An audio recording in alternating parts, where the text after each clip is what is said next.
Good evening, everyone. Looks like we have a nice crowd tonight. I call to order this regular council meeting Monday, April the 3rd, 2023, 7 p.m. to order and to acknowledge that we are on the traditional territory of the Chehalis. Next order of business, please. The introduction of late items is the next item, and there are none. Next would be the approval of the agenda. Moved by Councillor Facio, seconded by Councillor Vidal. Questions? Call the question. All in favor? Passes unanimously. Next order of business, please. The next order is adoption of council minutes. The first item is that the special committee of the whole meeting minutes of March 14th, 2023 be adopted. Thank you. Moved by Councillor Vidal, seconded by Councillor Jackson. Errors or omissions? Seeing none, I actually have one, and I think it's an important one for clarification. And that is a motion that was done by Councillor Jackson. Yep, page 2. And that's the bottom item, which is moved by Councillor Jackson, that on the 75 acres behind Cottonwood Avenue and bordering McCombs Drive, council will not entertain a request to have land removed from the ALR for land development, and will make every effort to safeguard the land as protected, diverse ecological area. And that was carried unanimously. My only concern is the use of the word 75 acres. I think we're all in agreement of the motion and the resolution, but it is not 75 acres, and there's 2 parcels of land. So I just thought it was important to really clarify specifically what 2 parcels of land that we were all referring to.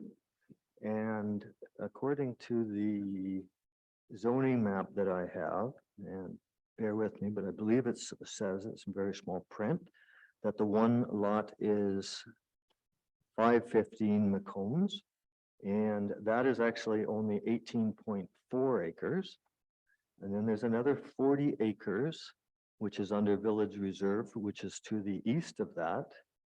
So I just want to make sure that for clarification that we actually have, it is not 75 acres, but it's 2 lots. So do I have council's approval for that amendment, or do you want me to recall the decision? What's council's choice? Thank you. Everybody else says, okay. So if I can, I'd like to change that from 75 acres so that it identifies 515 McCombs, which is 18.4 acres, and the Village Reserve, which is 40 acres, and that's directly to the east of that property. So that being said, I will call the question for approval of the Question, Mr. Mayor, before we proceed. yes, Councilor. Does that 75 acres then not exist? Or because that's less than the 75 acres with the 2 of those totaled up? It is actually less, and this is where it gets very confusing because all these numbers get thrown around. But so this is per the BC assessment. So it's 18.4 acres and 40 acres. So it's 58.4 acres. So I just want to make sure that for the record, it's quite specific that we are all in agreement with that same land. That's fine. I was just wondering where the other 20 or so went. So that was, if it's the same piece we're talking about, that's fine by me. Thank you. And so I call the question. All in favor of the, sorry, Councilor Pascal? Your Worship, Yes, Council. I mean, I've been here 18, 19 years. Yes. It's always been around 75 acres. You're, Yeah. I've been here thank you. 19 years now. Yeah. I've been dealing with this for 19, it's always been in around 75 acres. I don't have the maps with me, but I have them at home. It covers the mountains, the east side of the mountain that goes up the mountain. It also fronts on the west side of McCombs, the west side of the river. They're going down McCombs for, I don't know how many acres that is. I don't know where you're getting your figures from. Thank you. I would rather overstate it than understate it. Thank you. Councillor Facio. Thank you, could we maybe just table this to the next meeting and after all the councillors had an opportunity to have a check on the actual acreage there? As my understanding was always between 75 and 79 acres since I've lived there. We have the planner here now. To our planner, could you help clarify that, please?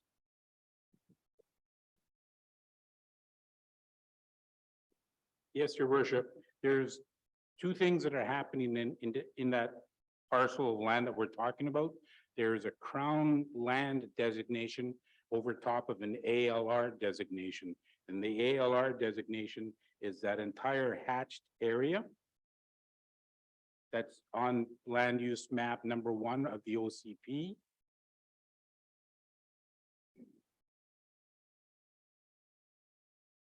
That's on page 125 in your agenda package.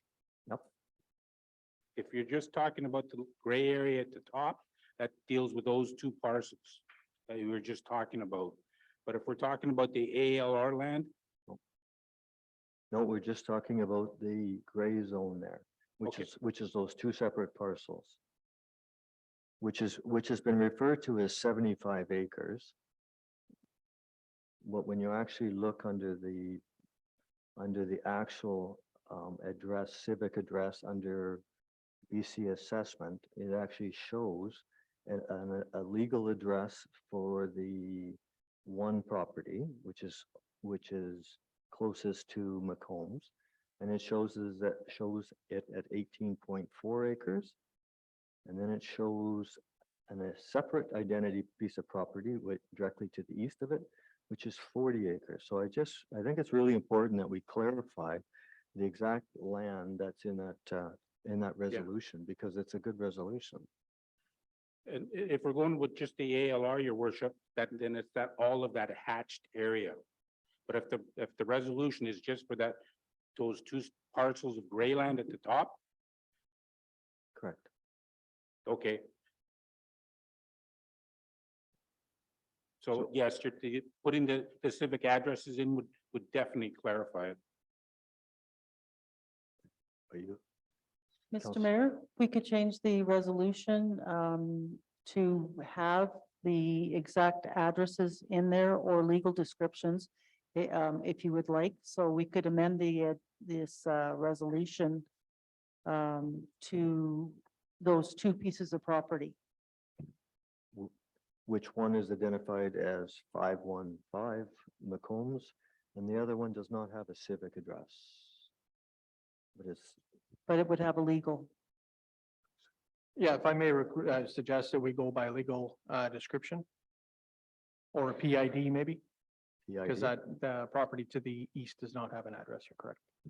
You can just see the confusion around here right now, so I think it's really important that we modify that to that.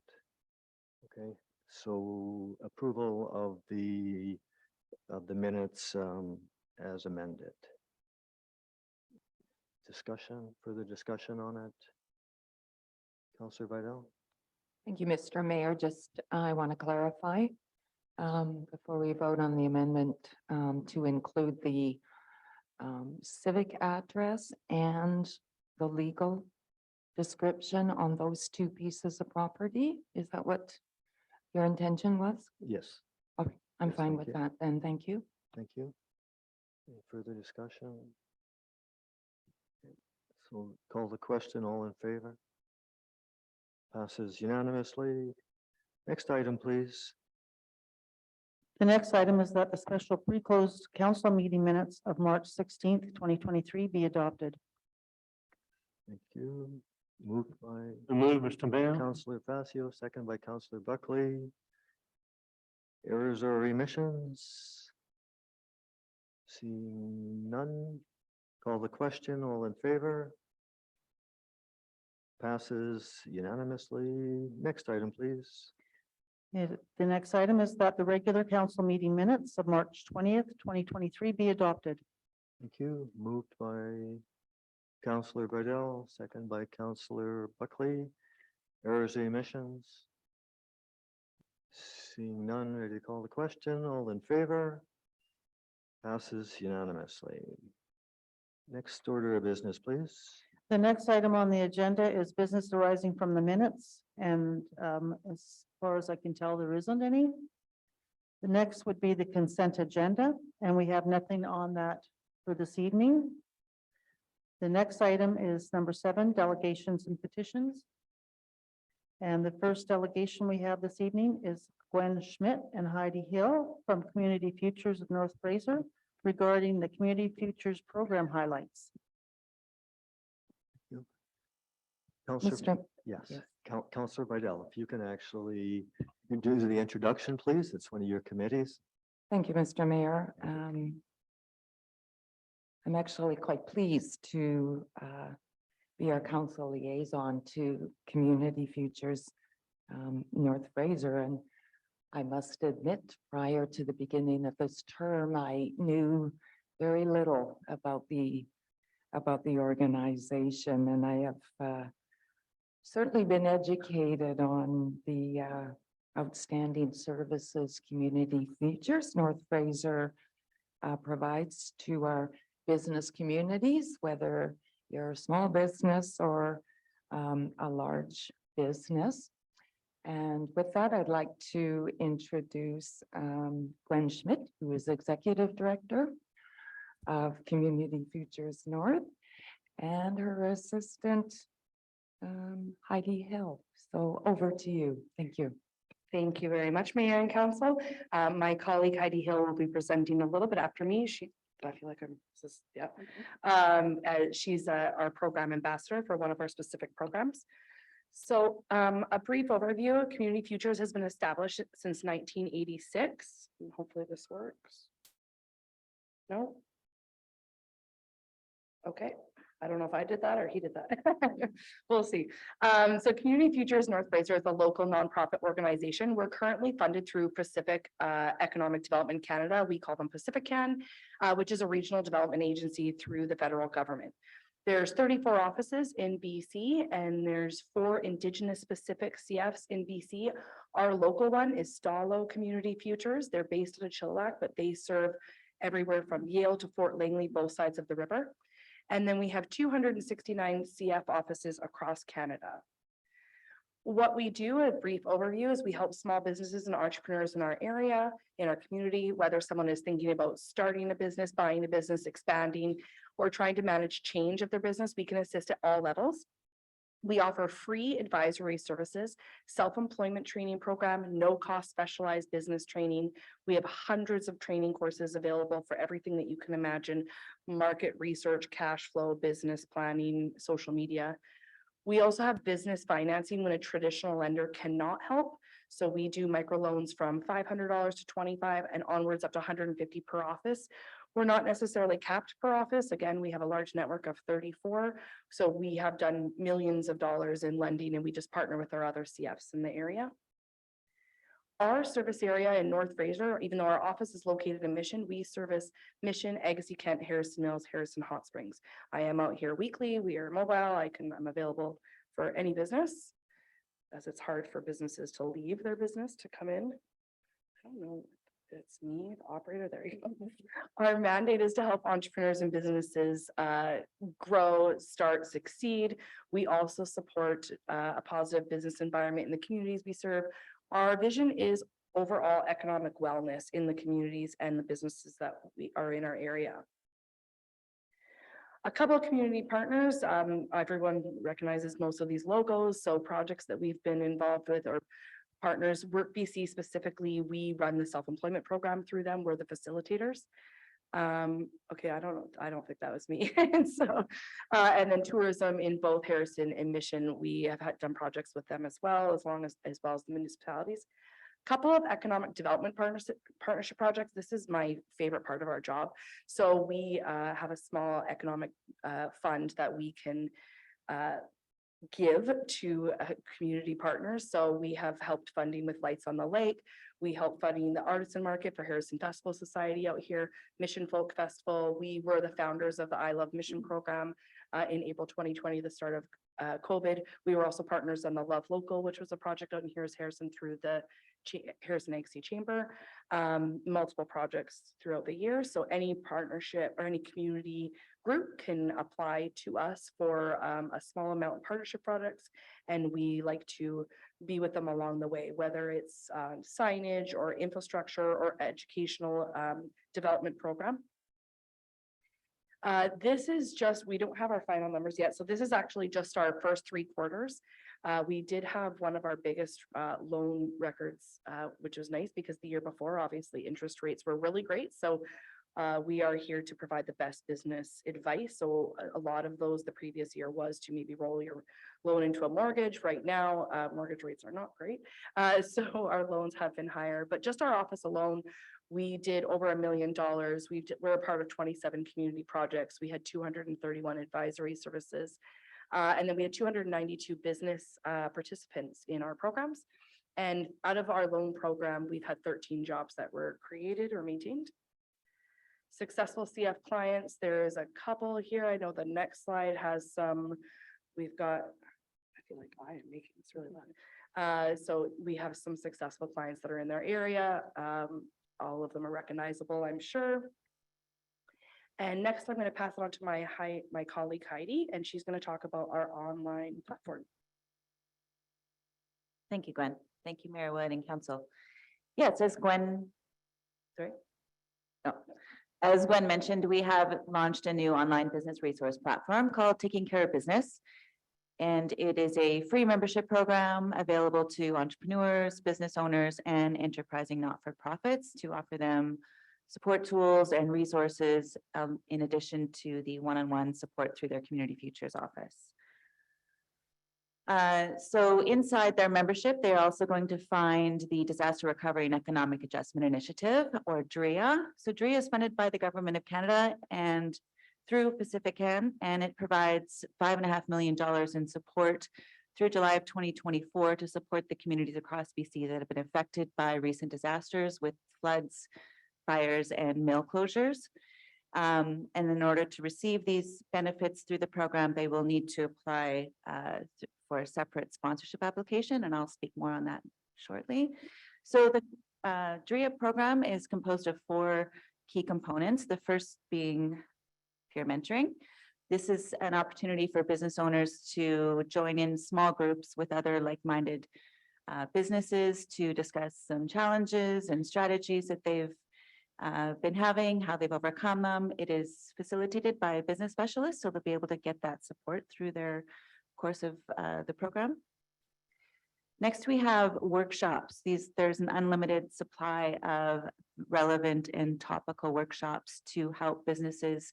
They can sign up themselves, and they can also sign up their staff who, whoever they think might need that specific workshop, anything from HR to marketing. We have some stuff coming up for taxes. So there's lots of different topics coming up each month. And if they aren't able to attend these workshops live, they will get a replay link. So they will be able to download that to their personal files. Next, we have our consulting services. So this provides the business owner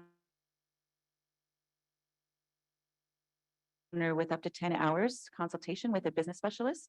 So they can time with one specialist, or they can split that up between various specialists. So we have quite a large list of different specialists in different topics. So if they have a specific challenge they're trying to work through, they can contact a tax expert or a marketing expert, or whatever their issue is, that they would discuss that with me and I would connect them through. And last but not least, we have the business specific training grant. So this is up to $5,000 in a reimbursable grant of 80% of eligible training costs. So the owner can claim the full $5,000, or it can allocate up to $2,500 to employees. And this is for anything, well, not anything, but training or courses that are relevant to their current or ongoing business needs in order to expand or grow or add staff.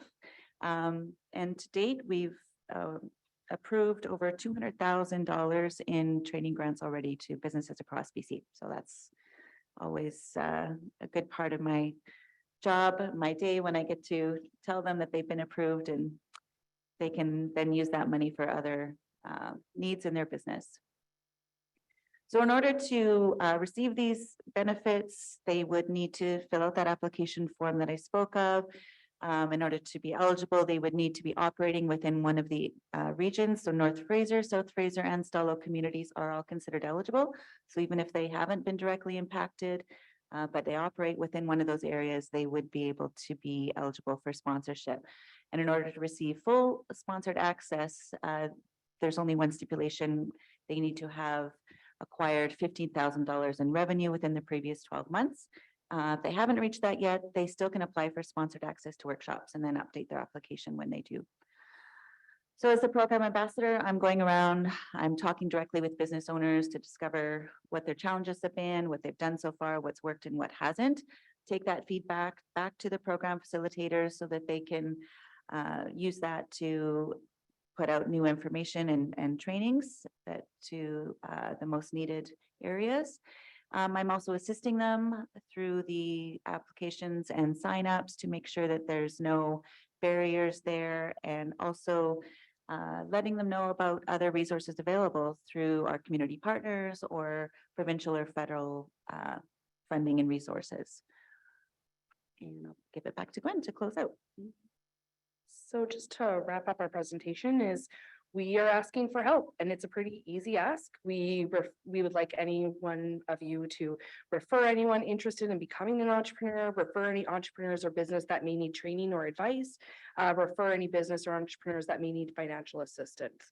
That our biggest asset is our communities that we work in and all the word of mouth referrals that we get. And that is everything. And there's our contact. And if there is any questions, we'd be happy to take them. Thank you. Councillor Buckley. Through you to the ladies, I just would like to thank you for your lovely presentation. I can't see any fault with it at all. I think for young entrepreneurs or whoever that are trying to get into the business, to me, this looks like a win-win situation for everybody. So I'm sure we will do our best to send everybody we can your way. And I know there are some people that are interested in getting small business startups, so I'm sure you will help. But thank you very much for coming out tonight. Perfect. Thank you so much. Councillor Passio. Thank you, Mr. Mayor. Yes, thank you, ladies, for a great presentation.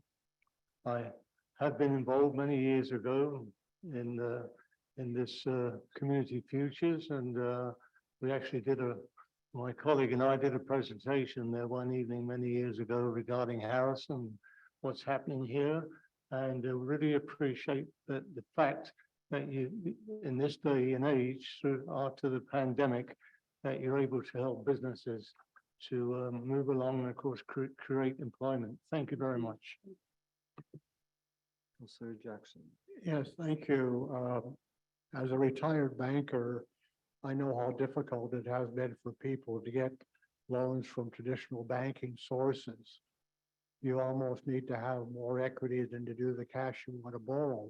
So I do really appreciate the fact that you can help small business, because they're the one source that builds the real industry in the whole country. So thank you very much. It's much appreciated. Thank you.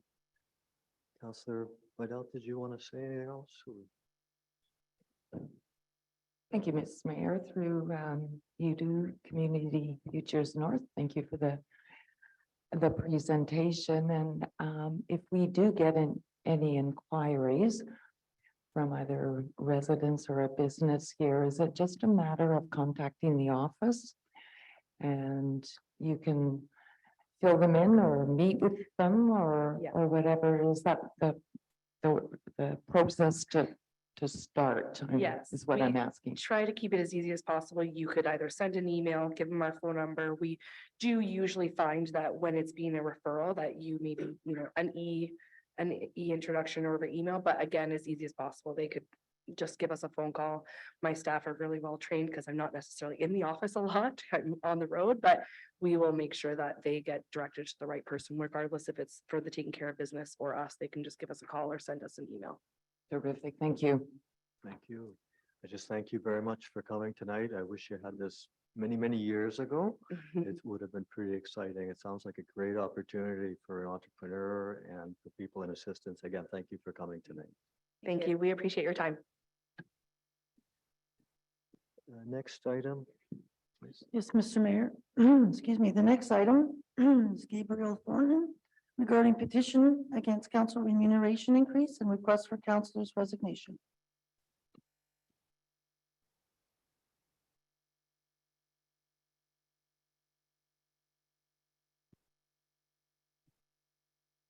Good evening, Mr. Mayor. Honorable Mayor, I am responding to two petitions that I have submitted to the council, one regarding raises that councillors have been given themselves. Second, to ask for the resignation of the four councillors, Fazio, Goodell, Jackson, and Buckley, who seem to have an issue with our mayor and the residents. In their campaign promises, they all spoke of working with the residents, being transparent, willing to listen, and engage with the residents on major projects that affect us. They spoke of not wasting taxpayers' money, i.e. the skating rink. They had their special meetings without mayor, finding more ways to destroy the beauty of this village by letting the developers put up townhouses, condos, and mega houses. These structures do not fit in with the look of the village. We have no infrastructure or emergency access to accommodate all these construction and zoning changes. This is not a city, but our village with its beauty, nature, and views. Our participation was not considered. Our thoughts did not matter, i.e. keeping the meetings at the Memorial Hall as requested by letters and conversations by the residents for health and safety reasons. Our mayor, on the other hand, did make promises to listen, engage, and involve the residents. He has made every effort to show leadership, to lift the spirits of the residents with a newfound hope that we will be included in this process. This has not been the case prior and in many years past. The discontent displayed towards councillors were of their own doing by their actions readily displayed on YouTube and Zoom, showing their disrespect for our mayor and for our residents. They have lost our trust to make wise decisions for this village. Their efforts to blindside our mayor was like slapping the residents in the face with their vote of no confidence towards him. We are confident in our mayor to make the right decisions for the residents and the village. We're all suffering the effects of COVID, inflation, and mostly the cost of living expenses as families and seniors are struggling to make ends meet. That includes a 4.9 property tax increase. The councillors just received a 6.9 COLA raise from the village, gave themselves an added 30% raise and a 6.1% to pay for computers in their home. We are not your ATM machine. Our mayor voted against such raises and they voted him down 4-1. They do not deserve the huge wage increase as they knew what the salaries were when they ran. On our last council meeting on the 20th was the first meeting that the council showed a glimpse of trying to work with our mayor and the residents. They actually made a concession by agreeing to bring back the OCP for the first reading. This was a first step in the councillors having shown that they're trying to work with our mayor for the future of the village and for the residents. Thank you. Thank you, Gabby. Gabby,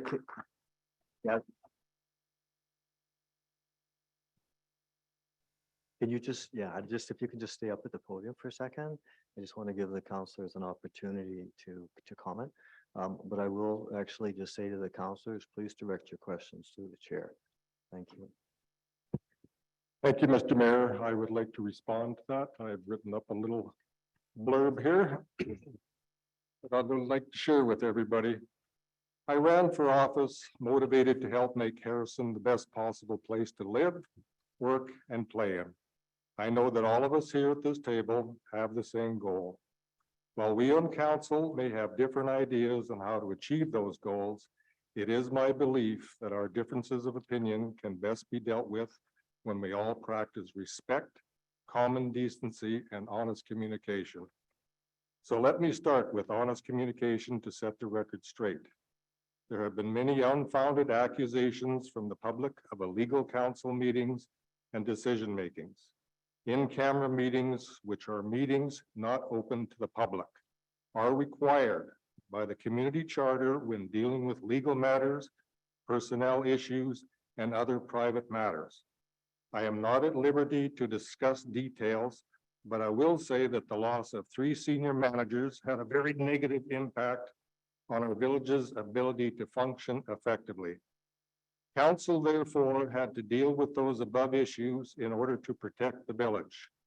That said, I would like to explain why the 4 councillors gave a letter of non-confidence to the mayor. That letter was a way to try and encourage dialogue between the mayor and council regarding our village management, dialogue that could legally only be done in an in-camera meeting. We were trying to ensure good governance for the village going forward. Up to that point, the mayor had chosen not to meet with us in camera, which again was legally the only way we could discuss those matters of a personal nature. It was never, and I repeat, never, our intention to try to remove the mayor from office. In the province of BC, a vote of non-confidence carries no weight in that regard to the best of my knowledge. The step of asking for a provincial municipal advisor / facilitator was intended by council to find ways for all of us to work together cohesively for the good of the village of Harrison. Those meetings with the facilitator are ongoing, and I have high hopes that we will be successful in achieving those goals. Thank you. Thank you, Councillor.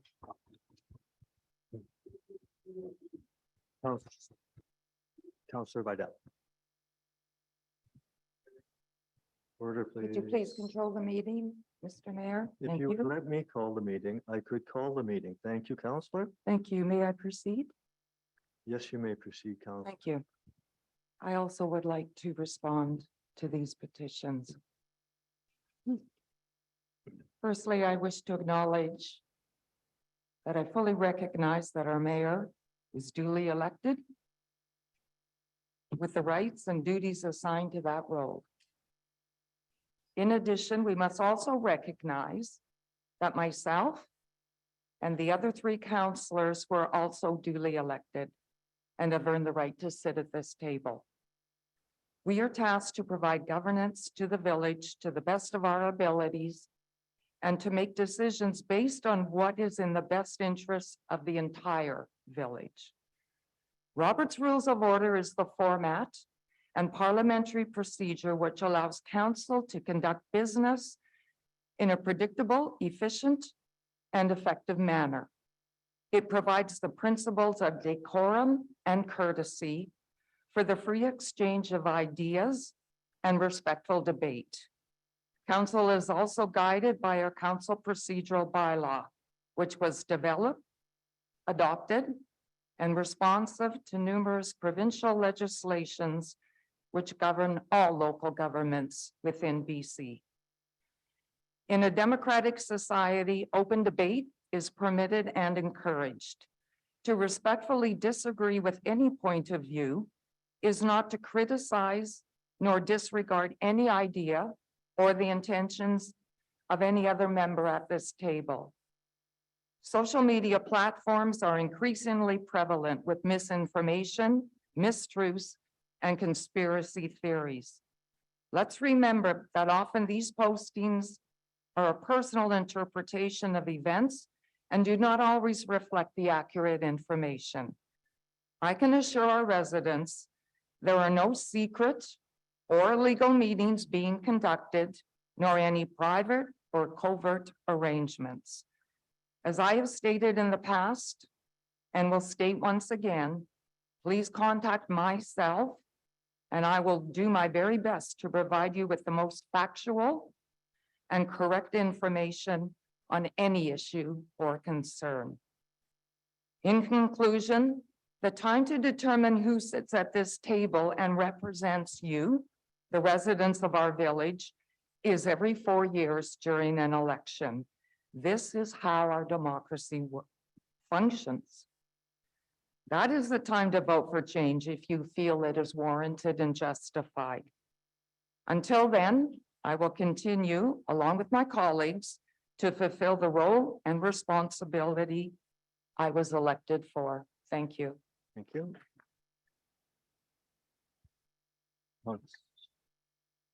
Councillor Facio. Through you, Mr. Mayor, if I may, just a brief comment here. It is unfortunate that the delegation status has been used to try and discredit 4 councillors who have served their community for a combined 40 years and who will continue serving. Those years have brought in millions of dollars for new infrastructure and improvements to benefit the residents and businesses in our community, to make our village one of the best places to live. The decision to live here is entirely in the hands of those who come here to live and not council. Trying to discredit us and our community is not the way to behave. Thank you. Thank you. Councillor Jackson. Through you, your worship. I wasn't here for the all candidates meeting. I was back east, I wasn't here for the all candidates meeting. I was back east to visit family because there was problems. So I didn't get the opportunity to talk to you at that time, but I do have and sent out this brochure about what I want to accomplish this year, these 4 years that I'm on council. I haven't been able to do one of these, not one, because we've been diverted to something that I don't like to be involved in, but I have to because I'm an elected councillor and I have to do those duties. But from the day I got to Harrison, my wife and I, we've been volunteers. We have volunteered every year. I'm going to be doing the July the 1st parade for the 17th time. What we need is people to step up to volunteer in this community. I know it's been tough and I understand what you're trying to do, but you have to look at both sides of the story. We would rather be doing other things than involved in all these meetings. I've probably been to 20 meetings already. I mean, enough is enough. So thank you. And that's it, your worship. Thank you, Councillor.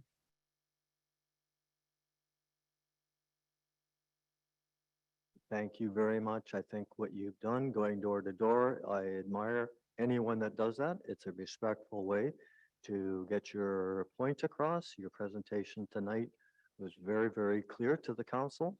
I think that we have a long ways to go, and I will further this discussion between council and the mayor just a little later in this meeting. But thank you very, very much.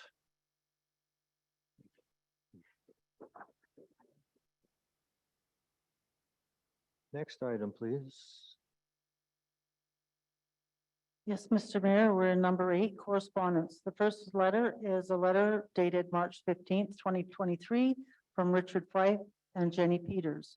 It's regarding the reconsideration of the Highway and Traffic Amendment Bylaw 1185. Next is a letter dated March 22nd from Kelly Easton regarding lack of funding allocation for recreation/playground equipment. Number C is an email dated March 23rd, 2023 from Grace Admiral, Agassiz Harrison Community Services. And the request is for a letter of appreciation from the mayor for National Volunteer Appreciation Week.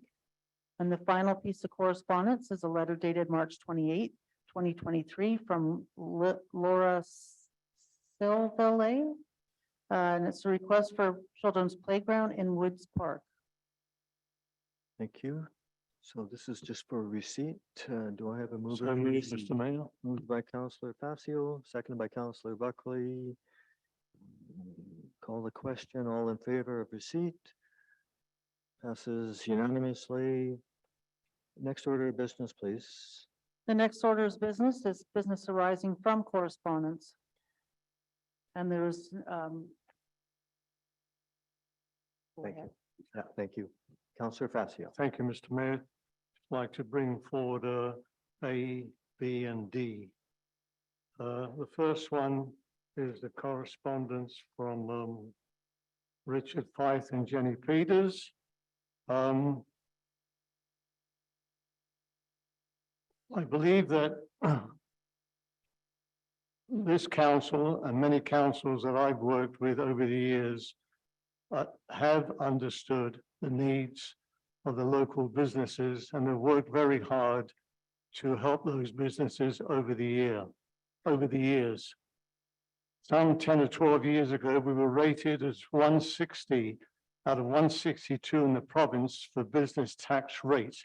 The 2021 annual report shows we are now at 39 in the province.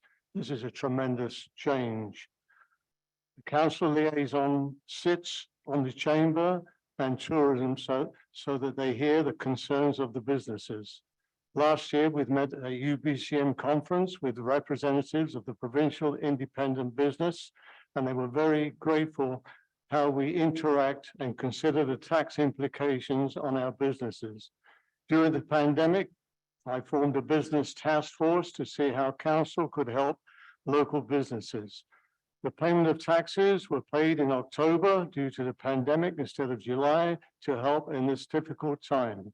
Several millions of dollars have been brought in to improve the community as a whole through the hotel tax to help both the enjoyment of our residents and obviously to bring visitors in to help our businesses who are very important to the community. The council has paid attention to the community charter section that we use, I believe, a little bit out of context. The charter states here, publication of intention provides certain kinds of assistance, disposition of land or improvements of any interest or right or with respect to them for less than market value, lending money, guaranteeing repayments of borrowing or providing security for borrowing, assistance under a partnership agreement. So I'm not sure where quite that came from. Having different pay zones for parking, zone 1, block 1, for the businesses.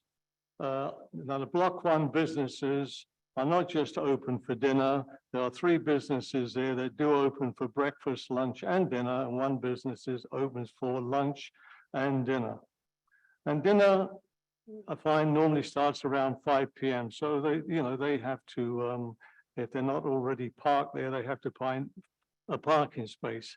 But as we all know, especially on weekends, the blocks 1, 2, 3, and 4, probably most of them are taken up by 8 o'clock in the morning before some of these businesses are even opened up. The amount that's collected from the pay parking is approximately varies, I'll say 254,000, goes a long way to pay the approximate 300,000 in green spaces that's identified in our budget. And that's money that taxpayers don't have to pay. We have to have seasonal staff who work from 8 in the morning to 10 at night with 2 shifts. And the revenue for parking helps towards this as well for the maintenance of the village. With that, Mr. Mayor, I would like to make a motion through you that all zones pay $2 an hour. So it's equal. And it would be reviewed next year. We want to be fair to all the businesses. That block 3, where Muddy Waters and Rocky Mountain have an extra free parking sign for delivery or small trucks or pickup orders of 15 minutes. I would say probably where the one that was moved, it'll be close to the electric parking. And that parking ambassadors be mindful of deliveries in all zones when there are deliveries being made where I know most of the big trucks, for those who don't have rear entrances, are deliveries are on Lillooet, but the small ones, I think that can give some mindful allowances when they're unloading. It was unfortunate there were some incidences reported last year but I believe that the parking company was informed. So with that, Mr. Mayor, I would ask that you ask for a seconder. Thank you. Can you clarify that motion? Yes, please? certainly. That all zones pay $2 an hour and review next year. That block 3, where Muddy Waters and Rocky Mountain is, have an extra free parking sign for delivery or pickups of 15 minutes. And that parking ambassadors be mindful of deliveries in all zones. So just for my own clarification, all zones $2. You're talking about an increase of $2.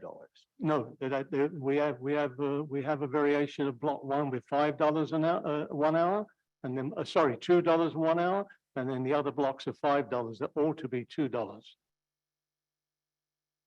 an hour. All zones to be $2. Thank you. Do I have a seconder for that? Second by Councillor Buckley.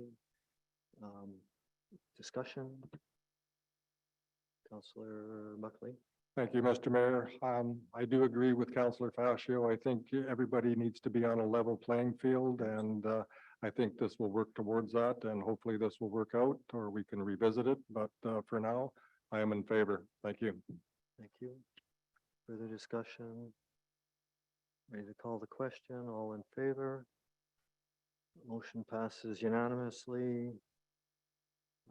Next letter. Thank you, Councillor Mr. Mayor. Fascio. Going through you, I believe the letter from the Eastern family should probably be referred to a committee of the whole for further discussion. I'm sorry, sorry, sir, which one? The letter from Item B? Kelly Easton, Yes. that be referred to a committee of the whole for further discussion. Do I have a seconder for that? Seconded by Councillor Buckley. Call the, or sorry. Now let's discussion on that. Discussion, any discussion on that one? Councillor Vidal? Thank you, Mr. Mayor. It has occurred to me that, and even in additional correspondence here, that we seem to be getting an increasing number of requests for recreational or playground equipment. I do believe that we need to recognize that to a certain extent, the dynamics in the village are starting to change, and we're getting more new families moving in with younger children. And with that, I think council needs to be cognizant of what their needs are. I do agree with Councillor Fascio that referring this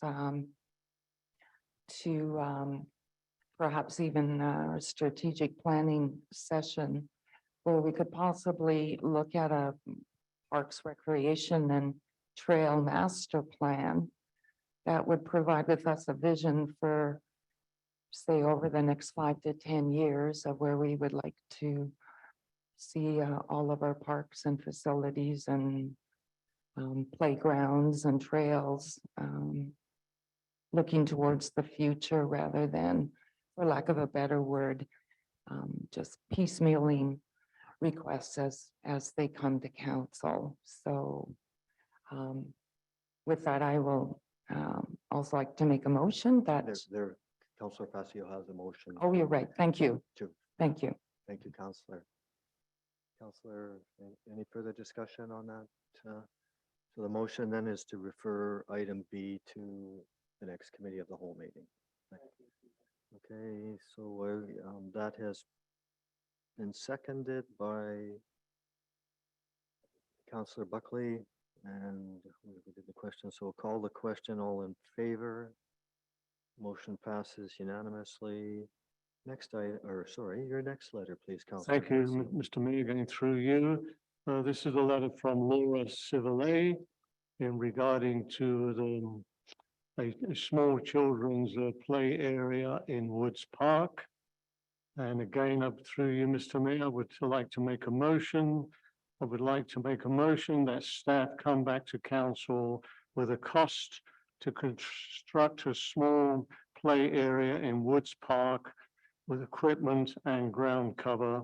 And if they could bring it back for for council's consideration on the 1st of May, which is the 1st of May, regular council meeting. Thank you. Thank you. Do I have a second? And if I could make just a quick amendment to that, that when you put that in there, Counselor, that we could make no trees or to be cut down for the addition of this. I think that would be wise to put that in. There's no trees at all to come down. Okay, I would like to have that added in there just to make sure. Thank you. This is just a report to come back to council for May the 1st. So it was moved by Councillor Facio, seconded by Councillor Buckley. Further discussion on referral? Go ahead, Councillor Vidal. Thank you, Mr. Mayor. Just through you to Councillor Facio, I would like to offer another amendment to the motion. And that we also seek input and public engagement from the residents both on Driftwood and on Cottonwood as to their feelings on putting in a small park. Thank you. Councillor Facio, you're good with, and Councillor Buckley, yep. Okay, thank you. Further discussion on that? I'm going to hope that the individual that wrote this letter, Laura Silva, is actually in that block area. So I would hope that she's included in this, in with the village administration to find out what actually they're actually thinking of for the kids too. Eh? Okay, so seconded. So all in favor? Passes unanimously. That was your final letter, correct, Councillor Facio? Thank you, Mr. Mayor. Okay, so we're still on correspondence. Any for this, Councillor Vidal? Thank you, Mr. Mayor. Regarding correspondence C from Grace Admiral, Agassiz Harrison Community Services. Councillor Jackson spoke briefly to the need for volunteers and how it's becoming and appearing to be more difficult as time goes on to get people to commit to volunteer. And I'm always so thankful that we have Agassiz and Harrison Community Services, which have wonderful programs, which assist both of our communities. And with that, I would like to put a motion forward that the village forward a letter of support and appreciation to Agassiz Harrison Community Services in recognition of the National Volunteer Week. Thank you. Thank you. Seconded by Councillor Buckley. Further discussion? Call the question. All in favor? Passes unanimously. Any other business from the correspondence? I think everything has been dealt with here. Next order of business, please. Yes, Mr. Mayor, the next item of business is reports of councillors, committees, committee of the whole, and commissions. Councillor Facio. Right, Yeah, try. thank you. This is all Fraser Valley Regional District comments. So there's the open meeting of March the 23rd. There is the Fraser Valley Regional District Board endorsed a grant application for the 2023 UBCM Community Emergency Preparedness Fund Public Notification and Evacuation Route Planning Grant. Now I'm through you, Mr. Mayor, I'd like to just ask our interim CAO if this is something that we would be applying for. It's UBC manually offers grant opportunities for a variety of programs. The Community Emergency Preparedness Fund provides a competitive funding program intended to enhance the resiliency of local governments and their residents are responding to emergencies.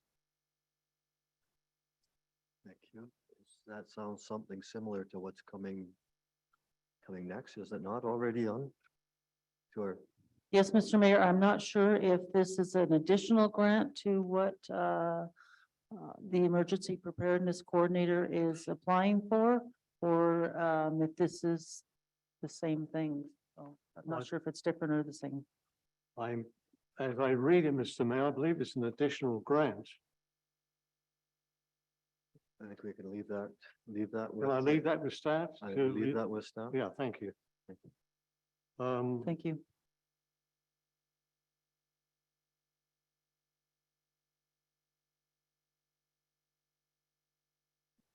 Oh, this is the wildfire, that one. The CEDAR network update. This is intended to update and does involve all communities.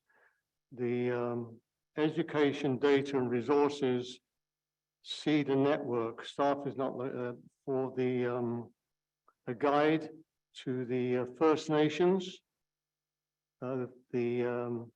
It's a hard copy of First Nation resource guide that provide contact and general information about their communities. This guide was static in nature, which limited its usefulness and longer term relevance since the information was changing more often and the guide was being updated. As a result, this guide was reconceived in 2016 as an online resource called the Community Education Data and Resources CEDAR Network. And it's there for anybody who wishes to have more information. The Mayor of the District of Kent, Sylvia Pranger, presented a letter to the Regional District regarding regional approach to biosolids management. And it's basically with so many wastewater treatment facilities in operation in the Fraser Valley Regional District, each administering and managing independent biosolids management programs using Silvis Environmental as a consultant, it's clear that a regional management program will provide economy of scale with benefits while tackling a challenging issue that applies to a majority of residents within the regional district. So she's asking for become more of a regional in dealing with the biosolids. There was a privacy breach policy presented to here, and I believe this is all December 22. The Minister of Citizen Service released a privacy management program direction to all public body privacy officers stating effective February the 1st, 2023, all public bodies will be required to develop a privacy management program, setting out clear and scalable parameters for the components of a privacy management program. One of those components listed in the ministerial direction is the requirement for a documented process for responding to privacy complaints and privacy breaches. And what's this for? Oh, this is to do with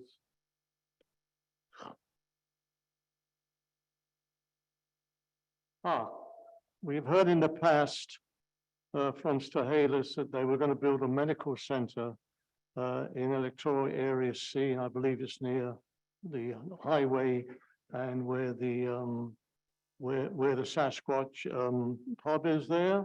And now they're moving forward now with the covenants for the protection of the environment, protection from geohazards, and site servicing relating to subdivision of land and construction of medical center on Lloyd Highway, electoral area C. So that's good news.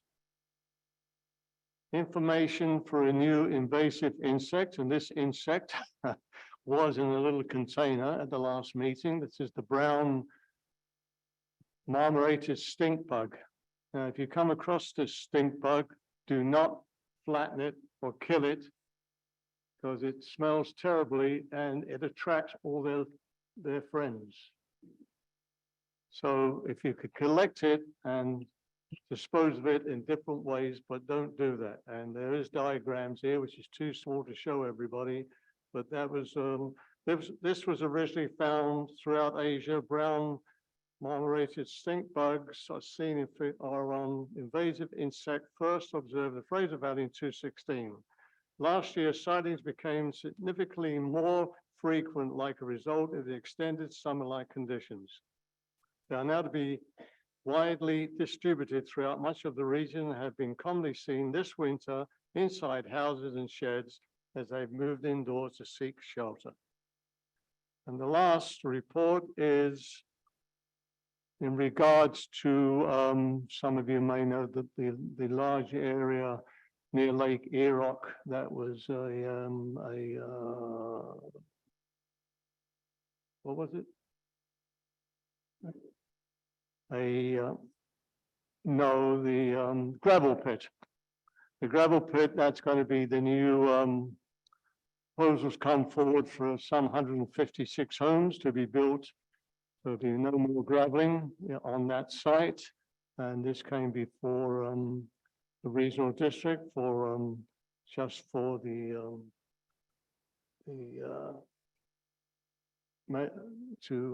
major official community plan and zoning amendments to facilitate a redevelopment of the gravel pit, Lloyd Highway, Electoria C, into a residential subdivision with commercial and multifamily land uses. Thank you, Mr. Mayor. Thank you, Councillor Vidal. Thank you, Mr. Mayor.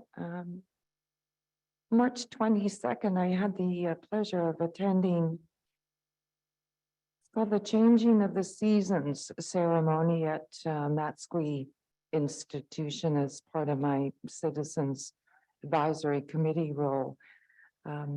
This invitation was extended by the Indigenous Wellness Committee at the institution. It was a wonderful ceremony which included drumming, singing, and dancing. So I wanted to send a thank you to the Indigenous Wellness Committee for allowing my participation, and it was really a most positive experience. And on March 28th, I attended the Community Futures North Fraser Board meeting, and once again, I wanted to send a shout out and thank you to Gwen and Heidi for their very informative presentation tonight. And that's my report, Mr. Mayor. Thank you, Councillor Buckley, please. Thank you, Mr. Mayor. At this time, I haven't had any meetings that were on my committee list. So next meeting, I will have some information for you. Thank you, Councillor Jackson. Thank you, Your Worship. Tourism Harrison now is busy setting up the year for 2023. All the events that are going to happen in Harrison, I'll have a complete list for that for next council meeting. The July the 1st committee is now meeting. We hope to have a much bigger parade this year. With any luck, we will be able to get another Vancouver traveling band to come out to Harrison, and I'm looking forward to a great event. Thank you. Thank you. Next order of business, please. The next order of business is reports from the mayor. Thank you. I just want to update with the Ministry of Municipal Affairs, the province of BC, their involvement in working with mayor and council. I've had a number of conversations with them. They keep in regular contact with myself. We had a facilitator who was spent a day with each one of us on a one-on-one basis. Sat here and watched our last regular council meeting. He spent the next good part of the day in communications with myself. I think it was productive. When we were talking about where we were moving forward. The subsequent to that, the province has decided to keep the facilitator. He will be coming back for 2 days in the middle of this month, at middle of April, and he will be coming back again in May. I believe it's also sometime in the middle of May. So this is part of the province's commitment to help us move forward. But this is for a facilitator. I mean, let me be clear. There's a big disconnect between council and mayor. It's still here. And to fix that is something that even for a facilitator, I don't think the province even knows how to fix this. This is something that's not an easy fix, but it's something that needs to be done. And what the province is hoping will be done within our own village so that they don't have to actually intervene. But they are willing to help us in any which way.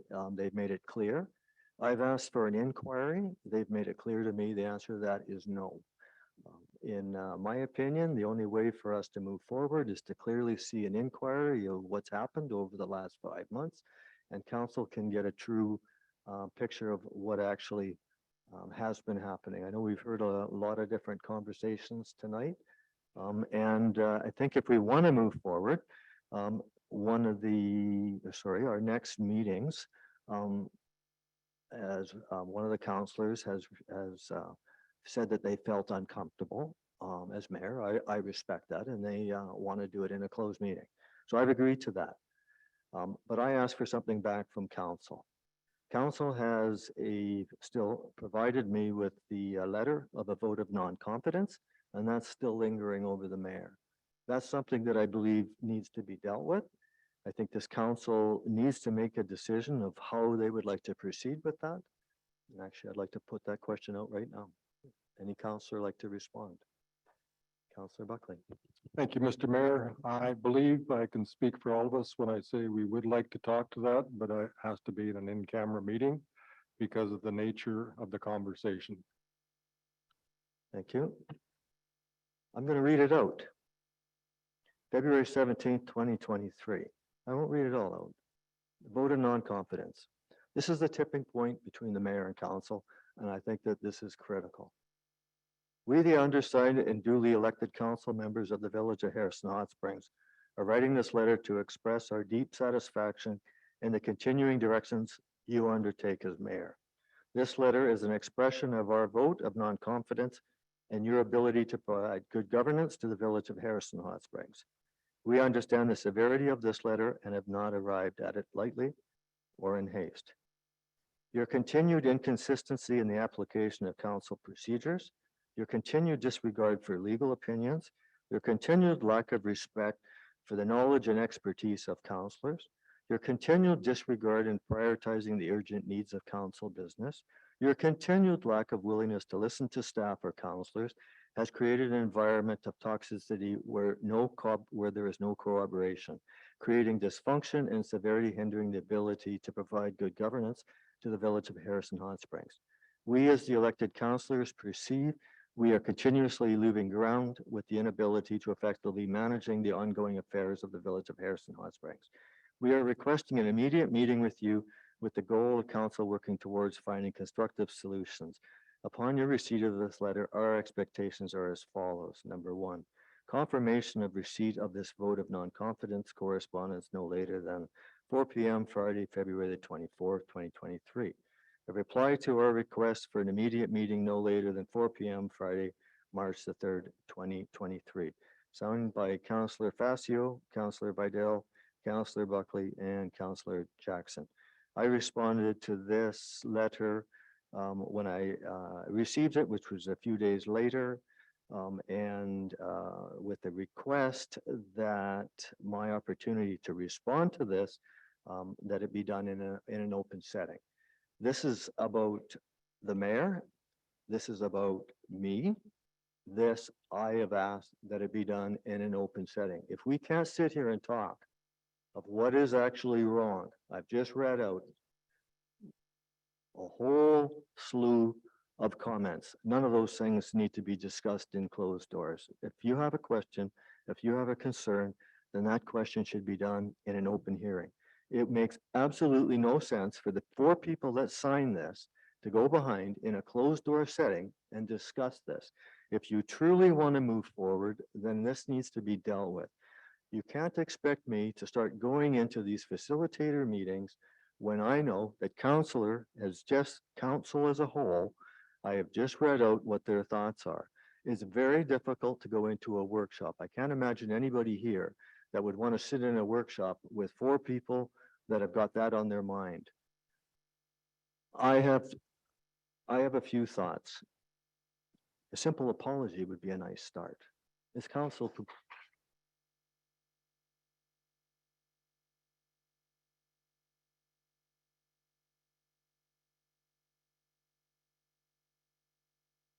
any councillors wishing? Mr. Mayor, I reiterate what I had said earlier. There was a few other things that we were choosing to talk about that I can't speak to for various reasons, and I think we all know what those are. But going forward, with the facilitator and everything, believe me, we are not going into these workshops with a closed mind. We are here for good governance of this village, and I hope you can believe that. And I'm sure we can work out our differences. But for right now, I would like, if you want to meet in private, I would be happy to tell you what is bothering myself, but I can't speak to it in an open meeting. Thank you. Thank you, Councillor. Councillor Fazio. Thank you, Mr. Mayor. I think you already made the comment that the province has come forward with facilitation, which I had quite a part to deal with the province to try and help us along the way here. So taking that taking that in that we have 16 or 18 hours of meetings coming up with 4 meetings that this situation you're making reference to now can be discussed at those meetings. Thank you. Thank you. Councillor Jackson. I'm going to put it very succinctly. There's 2 sides to every story. You know our side of the story. And that's something that we have to deal with. We were put in a position to have to deal with items that we didn't want to have to do. You made your choice not to attend, which is your right to do so. And you can continue to do that. I'm quite prepared to meet and greet. I just want this village to move forward. It's really up to you, Mr. Mayor, to decide what way you want to go. Thank you. Thank you. Councillor Vidal. Thank you, Mr. Mayor. I will address the letter of non-confidence that was sent to you. The full intent was it for, as was expressed in the letter, to find some common ground and to move ahead. Because we seem to have been stalled. The intent of the letter has nothing associated with it, with a penalty or anything like that. That was never the intent. Order, please. Continue. The intent to try to meet together is exactly what the facilitator is attempting to do. I fully support that. And I look forward to the workshop and the discussion with him where we can provide some open and some constructive dialogue. Thank you. Thank you. This was a simple request for the word thank you. I'm sorry. We could move forward on a very simple word. And this council isn't prepared to say, I'm sorry. They want to continue and talk in a closed door setting. I'm very, very disappointed. I can't understand how you think that you want me to come to a facilitated meeting in a closed setting when nobody here has any respect for myself. I'll give you one last. If I could answer that, Mr. Mayor, it has nothing to do with respect going into the meetings with a facilitator. With the facilitator is there to guide us through to good governance and how to get along. Thank you. And that's why we're all going to attend these things. It has nothing to do with anything else we've done. And as I have said before, there is more to what we have to discuss that can't be discussed in an open meeting. And I hope you realize that. And I can't talk to it. That's it. This is a very big tipping point for this mayor and council, and it's very, very sad to see that council here can't even say the words, "We were wrong. We're sorry. Let's move ahead." I have tried to move ahead. I have treated every one of you with respect. I have been treated since the day I was mayor-elect with absolute disrespect. I could create a standing committee under section 141 of the charter to investigate my allegations of bullying and harassment by this council to the mayor. Is this the way that we should be proceeding? Do we want to spend this money? As a mayor, I have the power to investigate and subpoena individuals as per the Supreme Court. The truth will come out. Do we want to go backwards? Do we really want to do this? Do we really want to spend the money? Do you want me to force the province on this? Believe me, I will put a tremendous amount of pressure on the province. There'll be a third-party inquiry. The cost of an inquiry, and this council again, won't even just say a simple word, "We're sorry. Let's move forward." So let's talk about respect. Let's talk about some facts. As the day that this village knew I was mayor-elect, the mayor has had an office in the village office for quite a number of years. As soon as they realized it was me coming on board, they decided, well, let's move him outside into that moldy old little shed outside. Didn't even have a phone, not even a computer.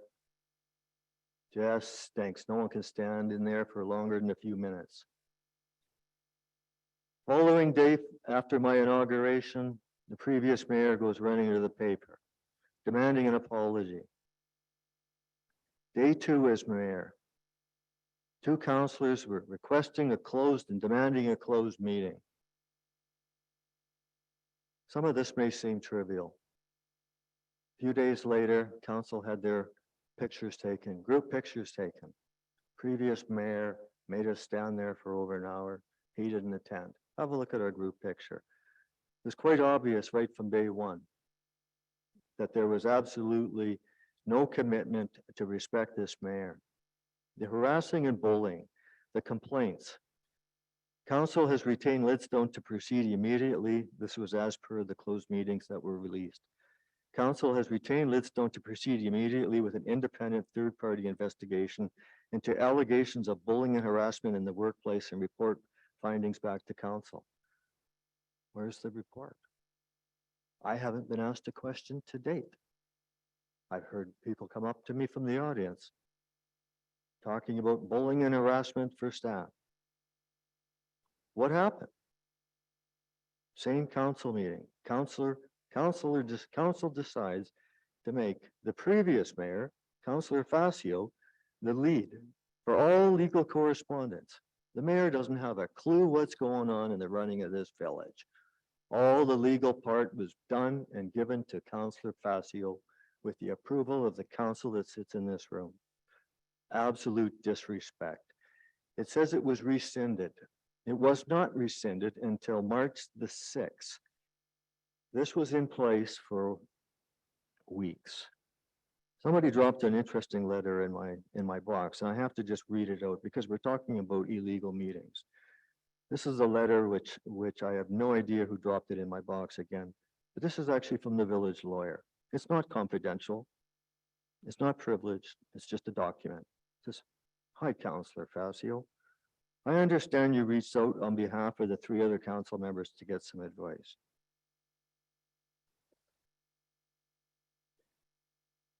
With respect to your request to meet with Dawn on Thursday, who is the lead or the owner of the legal group, he can meet with council members to give facts, not the lawyer, not the mayor.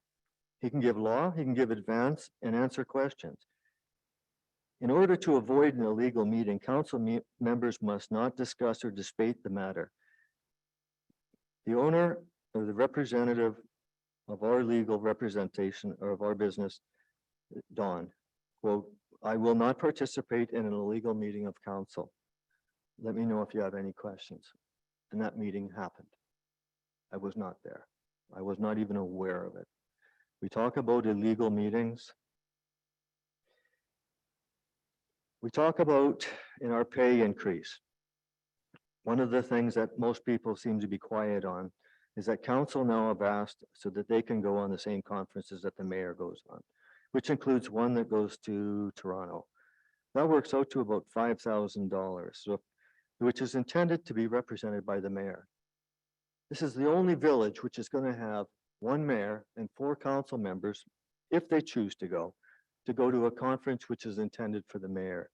Absolutely disrespectful. The vote of non-confidence, I've just talked about that. Absolutely disrespectful again. Hours after the last council meeting that we just had, 10:30, 11 o'clock at night, I received an email from Councillor Facio telling me he wasn't happy with what I did at the last council meeting. Let's talk about respect. Let's talk about what we can talk in public. I have named a number of facts, and I don't understand how this council can sit here and think that they can move forward with something as disrespectful as that. Let's talk about disrespect of the public. As the public that have been behind me, and if it wasn't for the public behind me, I would not be here today. Council has retained legal to put cease and desist orders for derogatory comments. For gosh sakes, derogatory. We're politicians. A little thick skin could be good. To spend taxpayers' money to use legal, there's a number of people. Exactly how many? I don't know. I wasn't part of that process. Some people were actually asked or were banned or told to be banned from certain Facebook groups. I can't comprehend how a municipality can go in. I am not on Facebook. I don't see it. I have good idea. It's not a healthy place to be on. I say don't go on it if you don't like it. But to send letters from our legal authorities to members of the public, I just can't fathom that. Now the council is even using the RCMP against some of the public. I blasted the RCMP back. Council puts on its websites rules for how the public here, are to attend in this meeting. Respect has got to start at this table. Since I've been here as mayor, I have never, ever from my previous times seen a council member yelling out of order, out of order. How many times do I have to keep listening to out of order until I can actually take control of a meeting? It's difficult enough to control the meeting, never mind having that shouted in your mouth.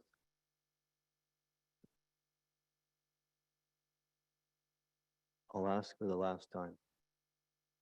Is council prepared to simply apologize and let's move forward?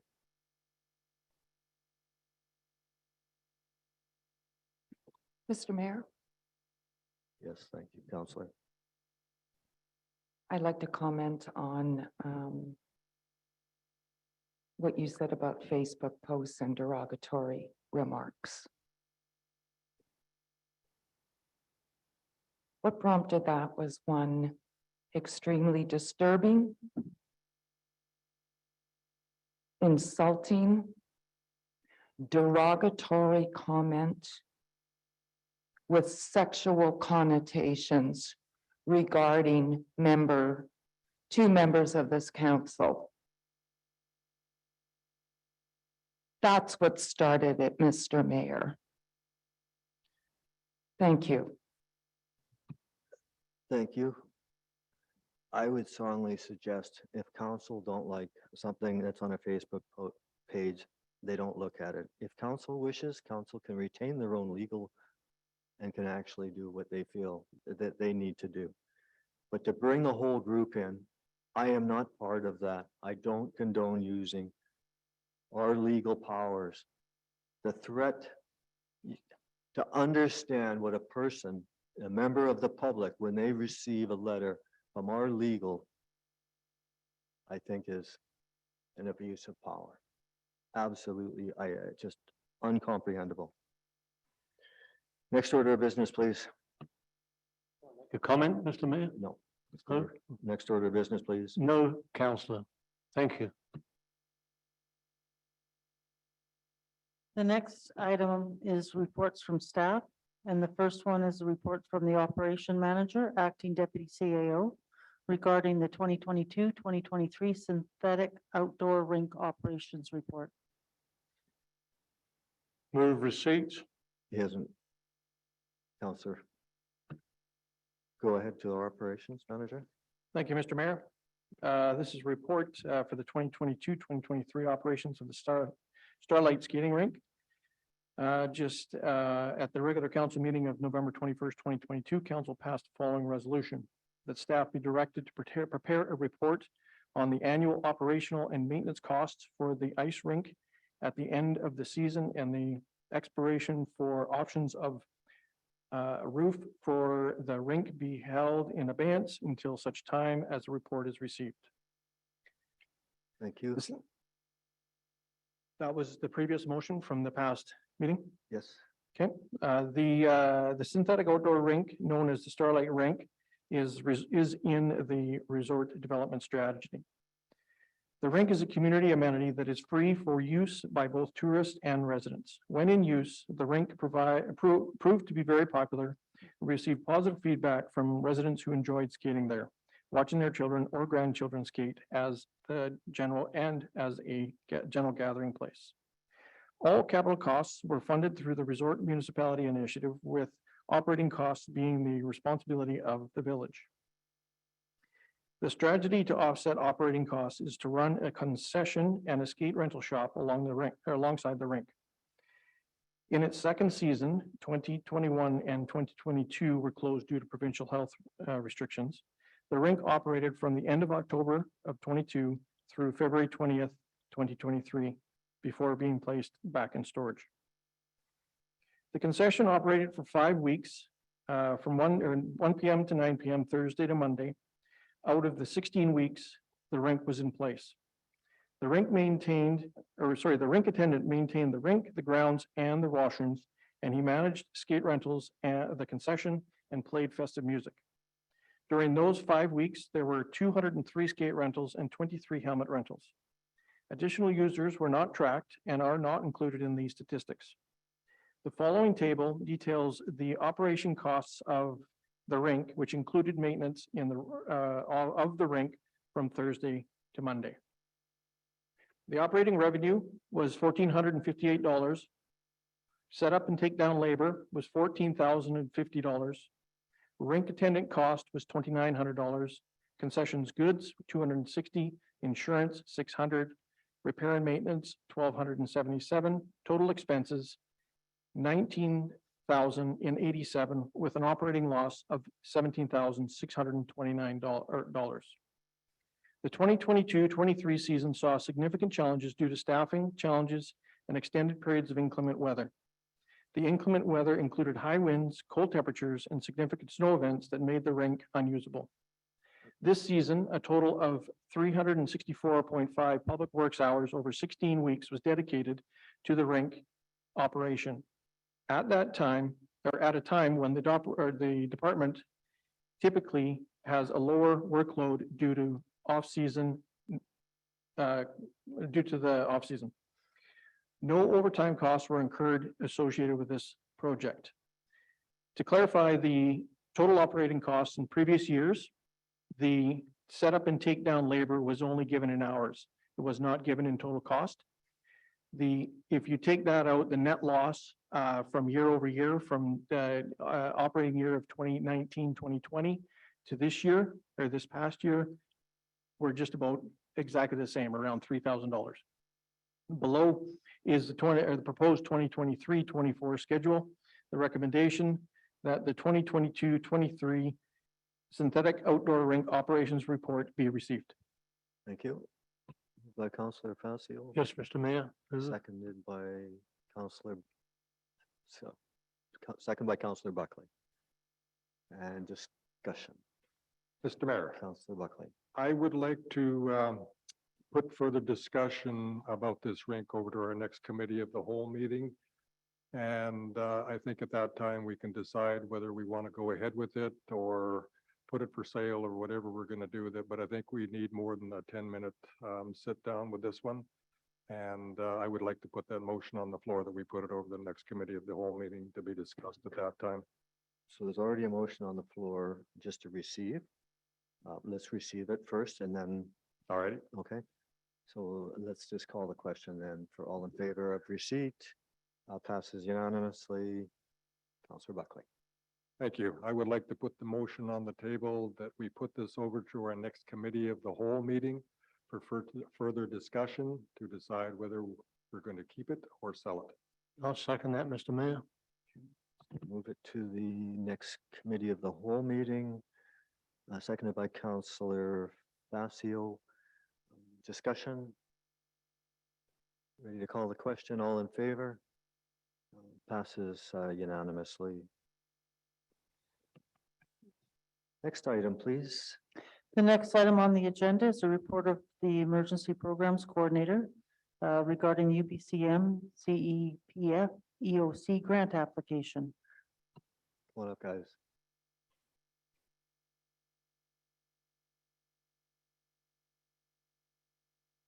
Thank you, Your Worship. Thank you.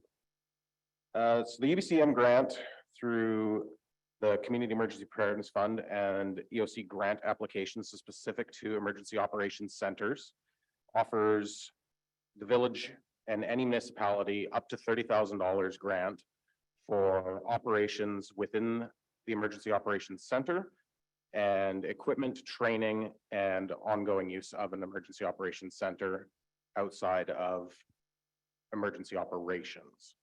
So a task number. So the 2023 UBCM CEPF grant is asking the village to endorse, or councillors and mayor to endorse, staff's application for this grant for a technology upgrade for the EOC. Thank you. Move the recommendation, Mr. Mayor. Moved by Councillor Fazio, seconded by Councillor Jackson. Discussion. Councillor Vidal. Thank you, Mr. Mayor. Through you to Ryan, thank you. The report indicates there's a need to upgrade equipment. Is that correct? And what would that include? Are we looking at technology equipment or? Through chair to the councillor. Yes, the technology upgrade for this grant is asking for laptop computers that are portable in the event that the EOC has to move, a printer copier scanner unit so that proper documentation and notification can be properly recorded and dispatched promptly. Smart whiteboard for documentation, video conferencing center with microphone and speakers for large group video conferencing, magnetic dry erase boards for walls, a backup Starlink satellite system in the event that internet is lost or communications are lost, that would be the primary backup system to remain communicative to the province. Thank you.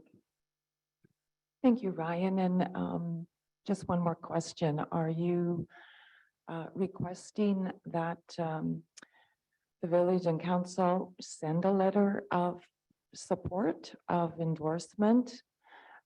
Is that what one of your asks here tonight? Thank you. Through Mayor to the councillor. Yes, the UBCM requires a council resolution showing that you do approve of the grant ask to UBCM. Thank you. Thank you, Ryan. The end of the discussion, I'll be happy to make that resolution. Thank you. Further discussion? Actually, I just had a couple questions myself. I know, Ryan, I met you once for a few seconds, and it's nice to see you here. I look forward to seeing you back because I got lots of questions for you. And I think a lot of the people here actually have some questions for you. And some of that comes down to the evacuation route, and I think it's just going to explode from there. So if I could actually ask if you could, with our administration, it would be appreciated if you guys could arrange to come back to a council meeting. And I think should be a regular council meeting or committee of the whole meeting, what council's thoughts are on that. But I'd really like to spend some time and be able to get an understanding with where we are with our evacuation route, how you work with the fire department here, and just the whole process. I think right now, with especially with where Lytton is, I mean, it's just it's so shameful that over 2 years later, and they're still haven't even figured out how to start yet. So I think a lot of people are afraid. We just had a fire here started the other day. How that communication gets around the village here. Again, I mean, it's obviously it's gonna differ if it's a fire or if it's a flood or if it's from a heavy rainfall, earthquake, whatever it is. So I don't know if you have any thought yourself, but to really be nice just to really have a, like I say, a general meeting with yourself. And really, I think the first focus that I've had a lot of question on is the evacuation route and how you think that should look and where we're at with that. That's my only question. If you, sure, go ahead. Thank you, Your Worship. I'm happy to bring back a detailed report on the current process or progress of the evacuation route, along with community alerting, emergency alerting processes that are coming up that are just starting to roll out in neighboring communities. Would you feel comfortable in as a delegate in this meeting, or would you rather do it in a special meeting of council, still open to obviously to the public, or into like a committee of the whole meeting where it's a lot less, it's not, we can ask a lot more questions and communicate a lot easier? How would you like to present your side to us? Thank you, Your Worship. I think the best option is the one that allows the most amount of communication, and giving me a little bit of time to gather everything that I need, and part of your request as well. So I'm open to any process that works for this council and mayor. Thank you. I don't think there's a motion on the table, so I'd just like to move that this comes to the next committee of the whole meeting. Do I have a second there? Yes, Mr. Mayor, I'll second that. Seconded by Councillor Facio. Discussion. Mr. Mayor, through you to the gentleman, I would like to take this time just to thank you both for all you do for us. And I believe this council stands behind pretty much anything that you need to look after us. And once again, I really appreciate it. Thank you very much. Thank you. So ready to call the question? All in favor? This is to go to the next Cal meeting. Passes unanimously. So they'll arrange that. Mr. Mayor? Looking forward to seeing you. Yes, Councillor. Mr. Mayor, I just also wanted to put a motion on the table that a letter be forwarded in endorsement for the grant funding request. Yeah, thank you. Councillor Buckley seconds that. We voted just for we kind of jumped. Yep, but we're back to it. So we're talking about the letter now, and it was moved by Counselor Bidell, seconded by Counselor Buckley, and I think we've already had enough discussion. I think we're ready to call the question. All in favor of the letter? Passes unanimously. Thank you very much. Nice to see you, Jason. Thank you, Worship. Thank you, Right, Council. right. Thank you. And to our chief too. I haven't seen him very often here. Thank you for coming. Next order of business, please. Sorry, Mr. Mayor, the actual resolution that is on the agenda here, that council endorses staff's application for the 2023.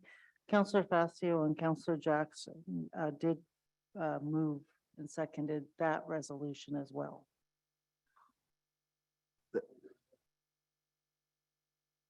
We already had that one. Okay, thank you. I thought. Okay. Do you want to, are you good with that one then? Yes. Okay. I think the letter is exactly with what is what they're looking for, is that resolution for it. Absolutely. Everybody was all in favor of that? Yes. Are we good with that then? Yeah, thank you. Okay, the next order, or next item then, please. Thank you, Mr. Mayor. The next report to council is regarding the Lower Mainland Local Government Association. LGMA has requested that the resolution that was as working committee for flood disasters has asked council if it would remove the last three words in the resolution that said in the Lower Mainland. And they asked it for it to be changed or removed because they feel that flooding isn't just in the Lower Mainland, that it happens province-wide. And they asked that in the resolution be amended to take off in the Lower Mainland from the end of the resolution. Thank you. Do I have someone to move? Moved by Councillor Bidell, seconded by Councillor. Seconded by Councillor Jackson. Discussion. Ready to call the question. All in favor? Passes unanimously. Next item, please. Yes, Mr. Mayor, the final staff report is the deputy mayor appointments. And the issue is that staff has received a request from Councillor Buckley and Councillor Jackson to remove them from the rotating deputy mayor appointment rotation. So Councillor Vidal and Councillor Facio have offered to share these duties for the rest of the terms in office, and there is no monetary compensation for performing these duties. Councillor Vidal has requested to be the deputy mayor for the rest of 2023, with Councillor Facio performing the duties of deputy mayor in 2024. In 2025, Councillor Vidal would again assume the duties of deputy mayor, and in 2026, Councillor Facio would assume the deputy mayor duties until the end of their term. The recommendation is that Councillor Vidal perform the duties of the deputy mayor for the rest of 2023 and for the years 2025, and that Councillor Facio perform the duties of the deputy mayor in 2024 and 2026. Thank you.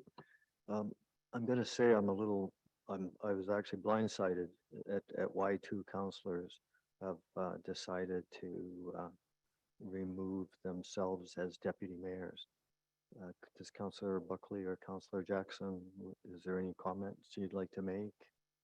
Fair. Councillor, There was no intention to blindside you. It's just a decision that I have made, and I would like to just keep it at that. Thank you.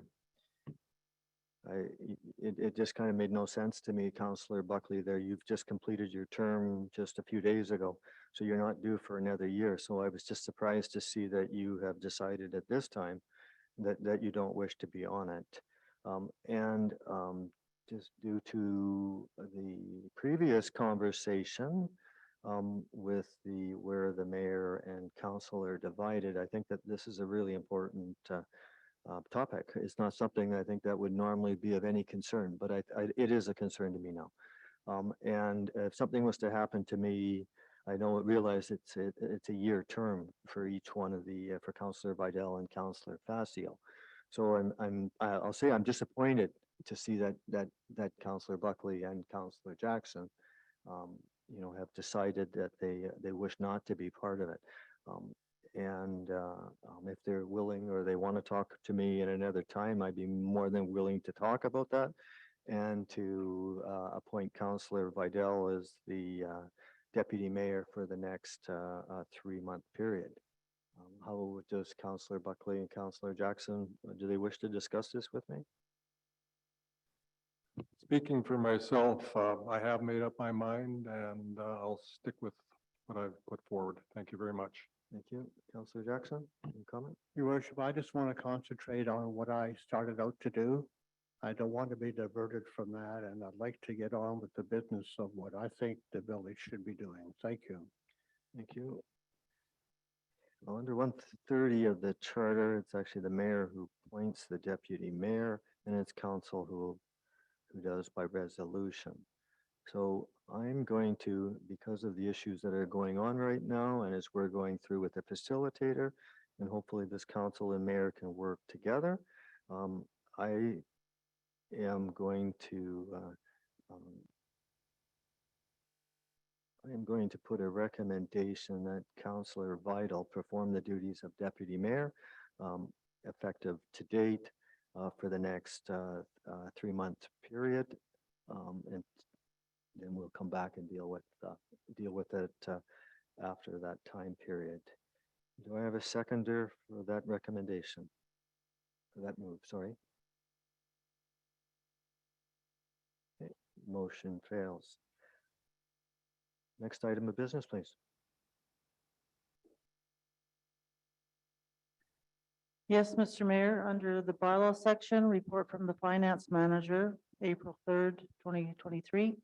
The recommendation is that the 2023 to 2027 financial plan bylaw 1187/2023 be adopted. Thank you. Question, Mr. To our Mayor. Chief Financial, you're out of order, Councillor Buckley. To the Chief Financial Officer, please. Thank you, Your Worship, and good evening. I'm here tonight for the adoption of the 2023 to 2027 financial plan bylaw number 1187/2023. At the March 20th, 2023 regular council meeting, the 2023 to 2027 financial plan received third reading. Accordingly, the 2023 to 2027 financial plan is attached for adoption. The recommendation tonight is that the 2023 to 2027 financial plan bylaw number 1187/2023 be adopted. Thank you. Thank you. Mr. Moved by Councillor Facio, seconded by Councillor Jackson. Discussion? No discussion. I just have a couple of questions for you. I know I asked them before, and I'm just gonna I just like to hear that number again. The percentage tax increase for the average residential properties is, Thank you, Your Worship. It's about 4.9%, rounded up as, let's say, 5%. thank you. And can you confirm to me again the number that's in the reserve? In our reserves, thank you. Yes, Your Worship. The total balance in all reserves is about $5.7 million. Thank you. Just one last question for you. So the grant funding that we just got from the province, the one that basically had no strings to it, but we didn't have all the conditions at that time. Do we have those conditions at this time? Thank you, Your Worship.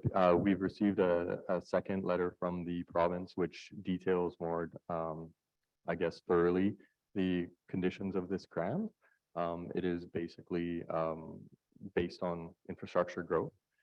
So staff will be putting together a report shortly to come to council to work through some options for this grant. Thank you. Just one further question on that one. So is this grant at all in this financial plan? It is not in this financial plan because we didn't have enough deep details when this plan was created. Great, thank you. Any further discussion? Ready to call the question? All in favor? It passes unanimously. Next item, please. The next item under bylaws is a report from a planning consultant dated April 3rd, 2023 regarding the official community plan bylaw 1184-2022. Go ahead to our planner, please.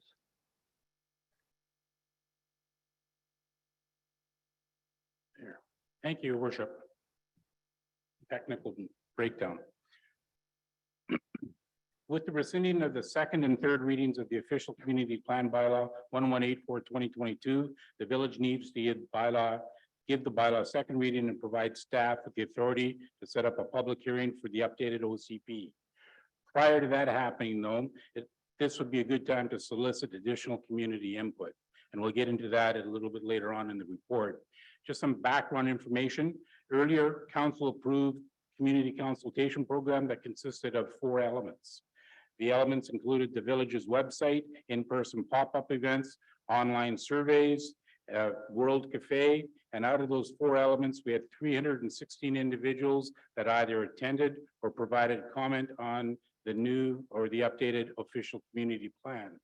In addition to that, we also involved stakeholders, looked into setting up government-to-government meetings, and involved various provincial government agencies. And listed below was the process utilized in 2002, and we had stakeholder letters that were sent out, government-to-government meetings were offered, and we sent an introductory letter out to various government agencies.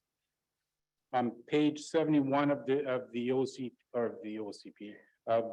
report of the agenda report is the model that we utilized for the development of that community consultation program, where we have Harrison Hot Spring Council. And instead of just looking at informing members of the community and other governments and stakeholders, or having the community involving us, because that's only a one-way dialogue, we chose with the latter where we are looking at an engaging program where communications went both ways. Overall, the comments on the community input received suggested that there was still very strong support for the current vision and the goals of the current official community plan. There was also support for the inclusion of the 2 new development permit areas. This included the interface wildfire development permit area and the greenhouse gas emissions development permit. One of the effects of the official community plan, I draw your attention to section 478.1 of the Act. And this indicates that it does not commit Harrison Hot Springs to proceed with any project.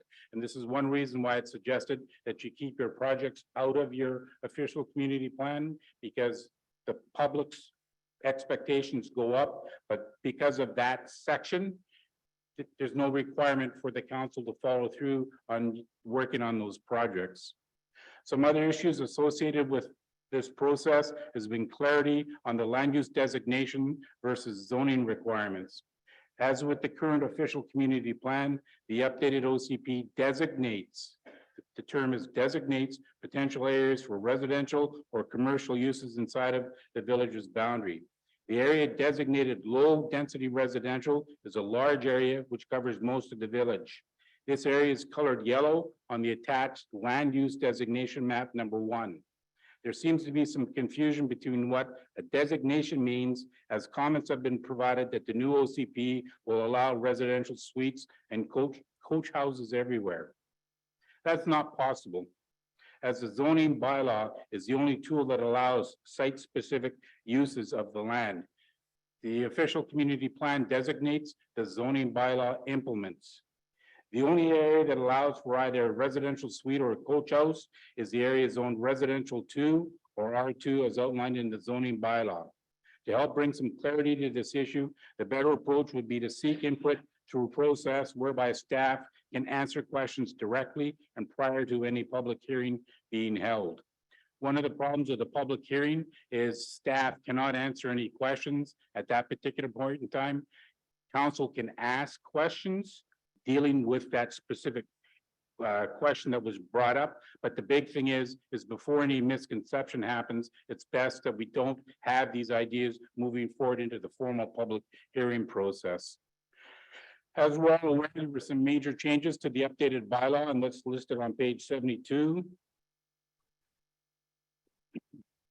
With some of the bigger issues being clarified the cash in lieu or parkland dedication during the subdivision process.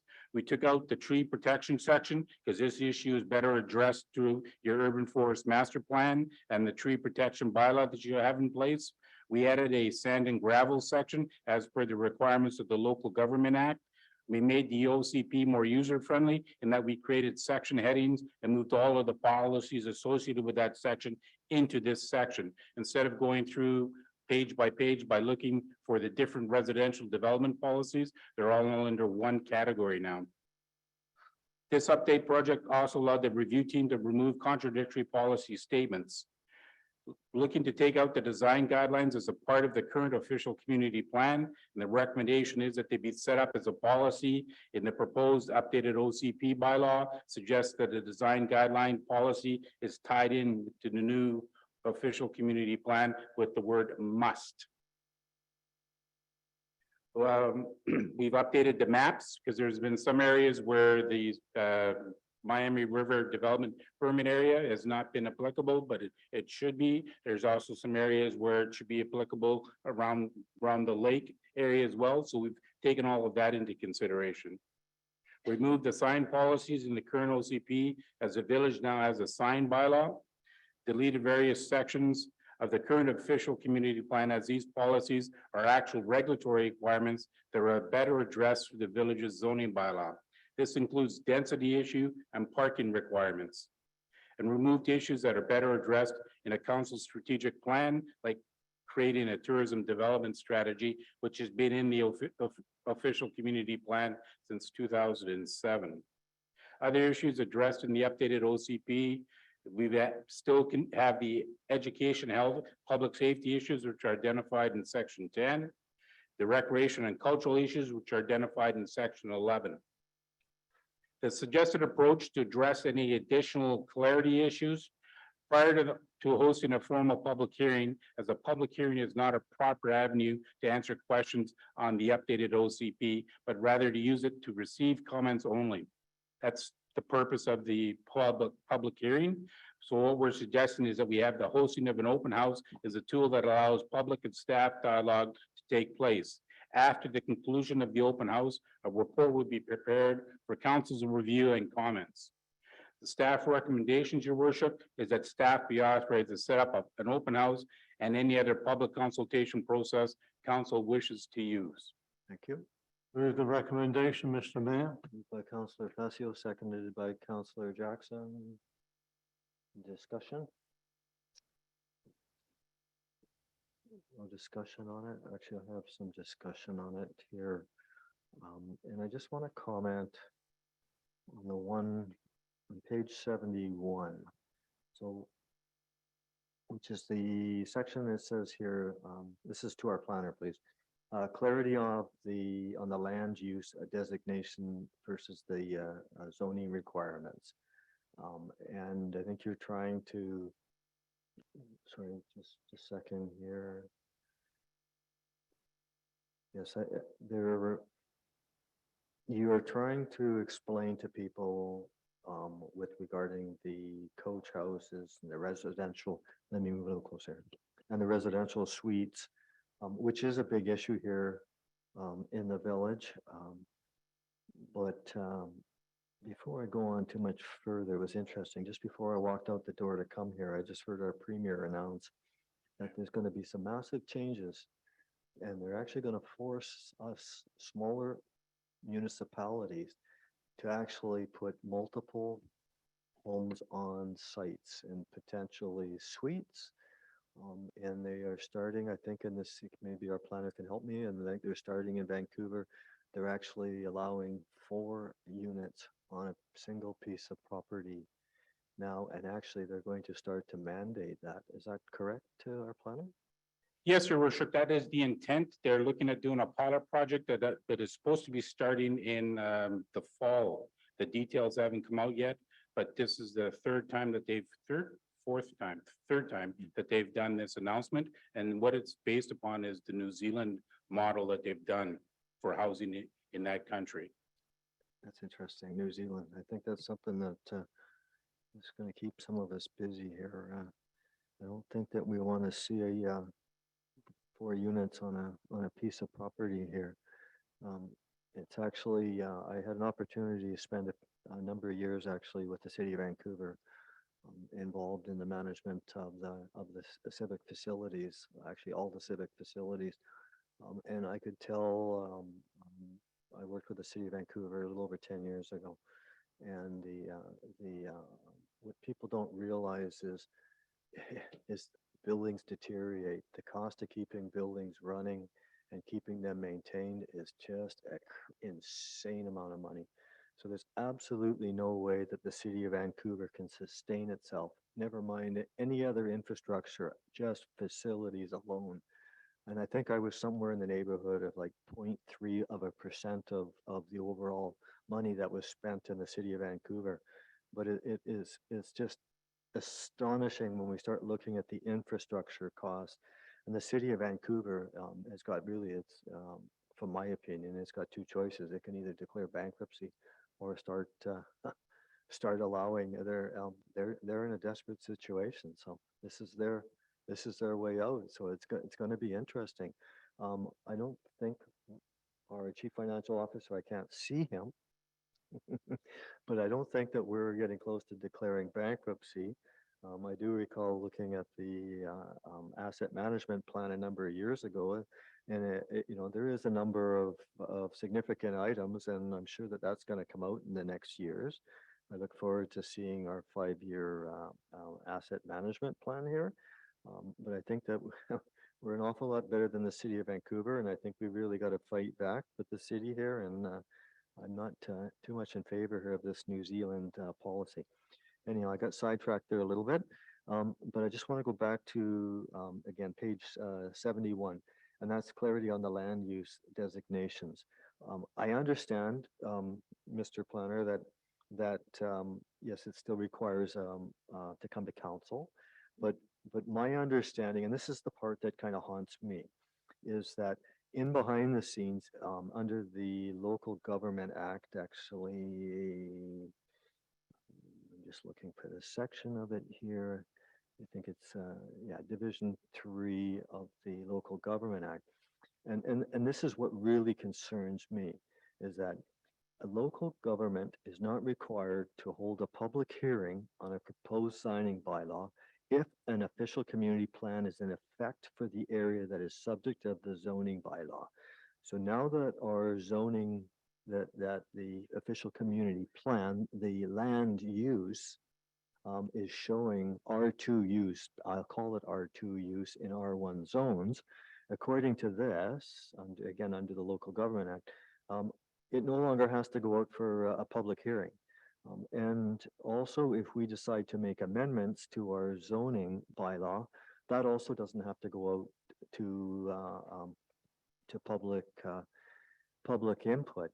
And that concerns me. I'm a believer that the public need to know what's happening. So those are the hidden things that concern me. And I think it's when a project comes to council and it comes for a variance or for a zoning amendment or development permits, if it meets the requirements in the zoning, not in our zoning, in our OCP, which under the land use map, it shows that it's all in this yellow area, which it could be a duplex or a garden suite, or it could be a coach house. We as council basically almost have to approve it because it's in the OCP. Go ahead. Sorry. I think it's a really important subject. so Yes, it is. And that section of the act, you still have to have a report put in front of council. Staff just can't arbitrarily come out and say, oh, they match. They don't have to go to a public hearing. I've decided that. No, that's not how it works. It has to come to this table and you have to agree with what the staff report says.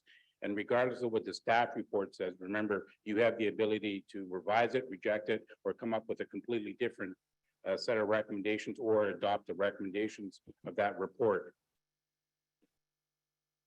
My still concern with that is I understand that, but when it comes to council, it comes to council. It could be slipped through here in a 30-second quick resolution, not with the opportunity for the public to get involved with that.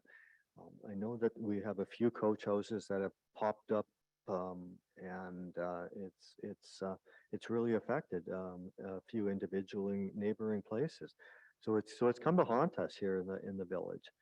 So I think it's really, really important. But I realize that if a coach house was to come here, the first thing that would be in your report would say is it conforms to the OCP, if we adopted this OCP as the draft OCP. And in fact, at this time, it does not conform to it. Go ahead to our planner. Yes, your worship. What that council needs to do is if that's with council's consent, if you don't want to have coach houses and residential suites anymore, you have to amend your zoning bylaw and you just take it right out and it's done. But it's still actually identified in the draft OCP. I just want to get the right name on it here, sorry. On the land use designation map. So you would actually have to change it off of the land use designation map too, is that correct? No, your worship, you just changed the zoning bylaw, But the zoning, bylaw 1115. but the zoning bylaw can be actually changed without going to a public hearing, as long as it's in the land use, which is the draft land use designation map is basically it's got the coach houses. Yeah.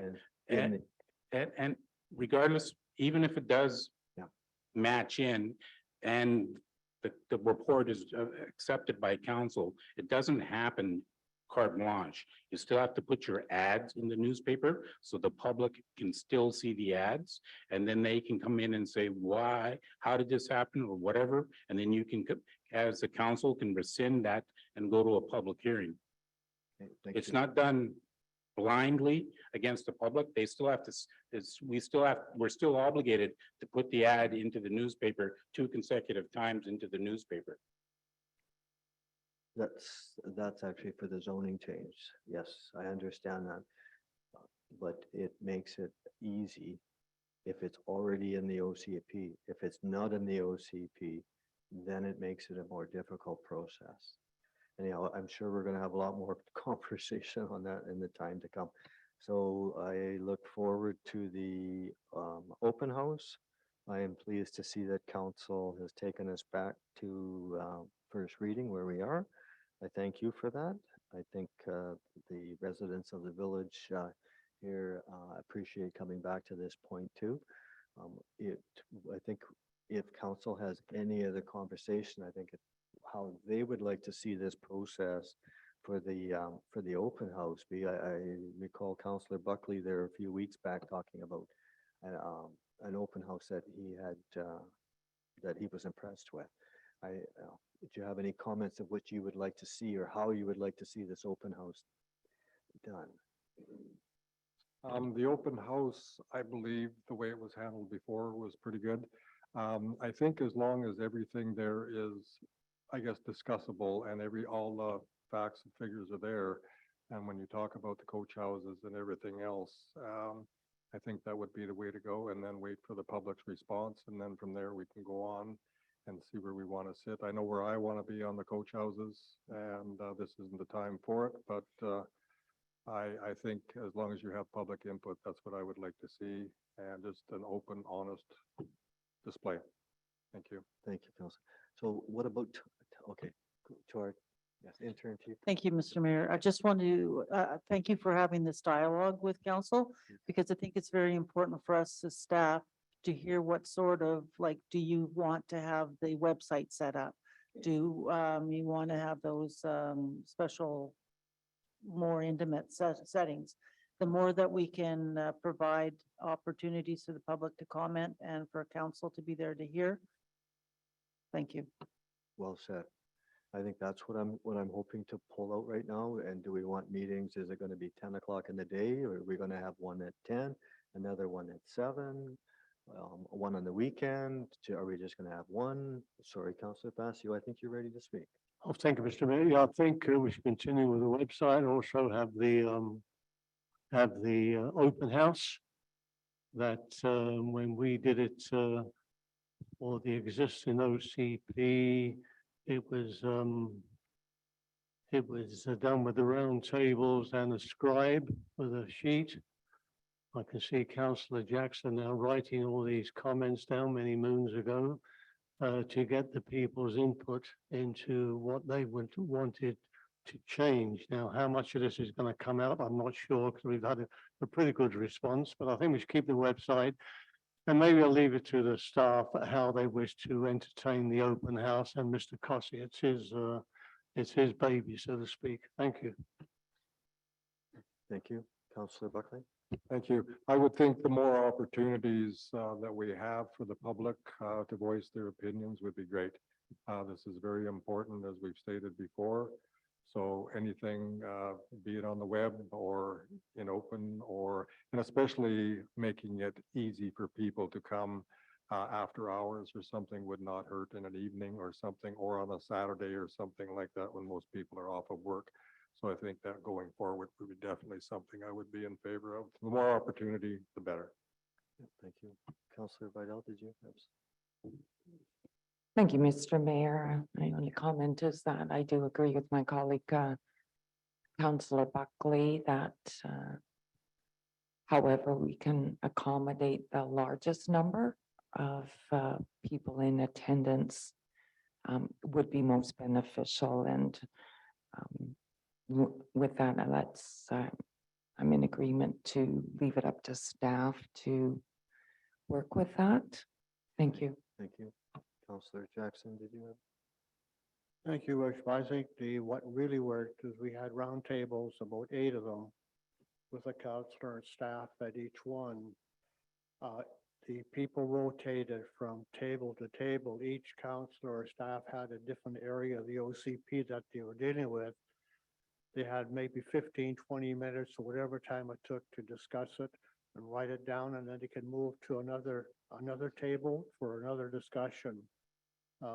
We had coffee and tea and treats at the time, and we had huge turnouts for the OCP at that time, and that's what I would recommend we do. Probably in the early evening so more people can attend.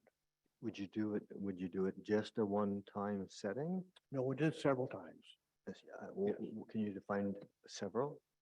Just give me, I'm just trying to get a feel of, we're talking about 3, Well, 4? We did find they were very well attended. And we got It's- a lot of input. I'm sorry, I cut you off. They were very well attended, and we got a lot of positive input to the OCP at that time. Mr. So, go ahead, Councillor. Just to answer your question, in order to get good participation, we did north, middle and south of the village. So those people who lived in the south end of the village came that specific evening. Then the next group, the middle of the came, and then the last group. So we did it in three groups. And then possibly one with all. It worked out the 3 groups was enough with the amount of information that came forward from the public. Because each table had, like I said, their own scribe. They appointed to the flip sheets, the ropes, and then it was the hard work of the planners to put everything together. Yeah. If it was duplicated, what we already have, that would be thrown out, any new stuff would be added. But it worked out very well. That's how we did the 207 OCP. Thank you. To our planner, please. Yeah. Yes, your worship, thank you. That what we were talking about is is now referred to as World Cafes, where you have your tables set up and you're 10 to 15, 20 minutes at each table, and you've got a scribe. And we had 2 of those for this draft OCP already. We had them both in the evening. But we can do it again. That's not a problem. And thank you very much for everybody's input. Much appreciated. Thank you. So does staff have enough information or would they like, more? The only thing I heard about the pop-up is that it seemed to almost get stuck on a topic. And maybe as Councillor Facio was just talking about, breaking it from area to area into 3 groups is a very interesting way to look at it versus the topic.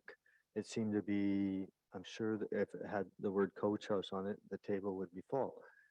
And people may not be interested in the other one. So I think there's some value to not just a pop-up, but to what Councillor Facio had suggested of breaking it down into the 3 different layers here, per se, of the village. I think it's really important that we get this right. So I really want to spend just a few more minutes on it. So councillors, I'd just like to get your thoughts on a pop-up with the Councillor Facio's idea of breaking it down into 3 sections of the village here. Does that count? Yes, go ahead. Councillor Vidal. Thank you, Mr. Mayor. Through you, maybe to staff, maybe in order of time this evening, if staff could possibly email council with a few options. And we could respond to staff as quickly as possible, the options of dividing it into 3 or World Cafe or open house. I'm just throwing that out as a possible. Thank you. Thank you. Councillor Buckley. Thank you, Mr. Mayor. That would work for me as well, because that gives the folks to come up with a few scenarios that we could go through and pick the ones that we can accommodate the most people would be my interest. So that would be great if that works for staff. Thank you. Thank you. Any further discussion on that one then? So we're just going to refer it back to staff, and staff have enough information now to, yes, go ahead. Yes, Mr. Mayor, what we could do is take the information from the council members, put it together in another report and present it back at a separate meeting where council can evaluate it as well. Perfect. So do I need to move this recommendation, or we're okay with where we are? We're good with what we have? Go ahead. No. Sorry. Well, Chief. Mr. Mayor, I believe that we have a direction here from Okay. the council. Perfect. Thank you then. So the next order of business then, please. So the final report under the bylaws is from me regarding the draft code of conduct. So back in January 11th, 2023, committee of the whole meeting, council passed the following resolution. And that was that staff review the city of Abbotsford Council's code of conduct policy and revise the current policy to include sections and enforce provisions of the policy and report back to council. So, and then staff was recently advised that the Abbotsford Council is still working through the code of conduct. So they are reviewing their own code of conduct right now. And in recent discussions with the Ministry of Municipal Affairs, staff were advised that the district of Squamish had a very comprehensive code of conduct. So I reviewed that code of conduct and has basically copied it over to use for the village new code of conduct. And that's for council to review and adopt, hopefully. So my recommendation to council was that the council for the village of Harrison Hot Springs review the attached draft code of conduct bylaw 1189, 2023. And if it is supported, give the bylaw its first 3 readings this evening. And that the current village of Harrison Hot Springs code of conduct policy 1-33 be canceled once the code of conduct bylaw number 1189, 2023 is adopted. Thank you. Moved by Councillor Facio. Yes, sir. Yes, moved. Seconded by Councillor Buckley. Discussion. Thank you, Councillor Vidal, please. Thank you, Mr. Mayor, and certainly thank you to staff for developing and revising our current code of conduct. It really is a very thorough and comprehensive document, which I do believe will serve us very well. But before we adopt it, I would make a request, and I'll do it in the form of a motion, that it be reviewed by our legal counsel, just to ensure that it is the most up-to-date on all issues, and possibly provide any changes or amendments which may be necessary. Thank you. Thank you. I've seconded, a seconder. Seconded by Councillor Buckley. Sorry. Discussion, sorry. Thank you, Mr. Mayor. I think this would probably be a really good idea, only in the fact that we want to get it right the first time, and it doesn't have a hurt to have a second set of eyes look at it in the legal world. So that's why I'm in favor of it. Thank you very much. Thank you. Further discussion on it? Just before we send it to legal, I just have a couple of little comments on it. And just so that it doesn't come back and forth, there's no sense wasting legal if it is, and bear with me a second here, it's page 134, section 321, very top of the page. And I guess my comment is to our interim chief administrative officer. I think that's probably it's just really unclear in the wording in that one there. I'm sure that you'll understand it as soon as you read it. It's just confusing. So if I can just get some clarity on that, the way that one is worded. I think because this probably came, I believe you said it came from Squamish. It's because they're so much bigger than we are in our little village here. So it really holds a bunch of different positions. So it kind of gets confusing. It talks about a manager and a departmental directors. We don't have directors. And then it differentiates and says, but it's okay with staff. But then under the definition, staff is everyone that works here and or a contractor. So it's basically the same people. So on one side of the story, it says this is how you do it. And the other side, it says the opposite. I think that's just a clarification. Council, have any questions on that one? There. I think it's a really important one because it really sets the boundaries of how council and mayor interact with the staff at the senior level. So I think there's some really good stuff in this report. It's like I said, I really like it. I think it's awesome. And I just have one other question on it just before, again, we send it to the legal, and that's on page 137. And that's under section 4.1.2. And that's actually the complaint procedure. And there's just a, under section 4.1.2A, and it has to do with if the complaint is about the chief administrative officer, that it would be the corporate officer who would actually take it over.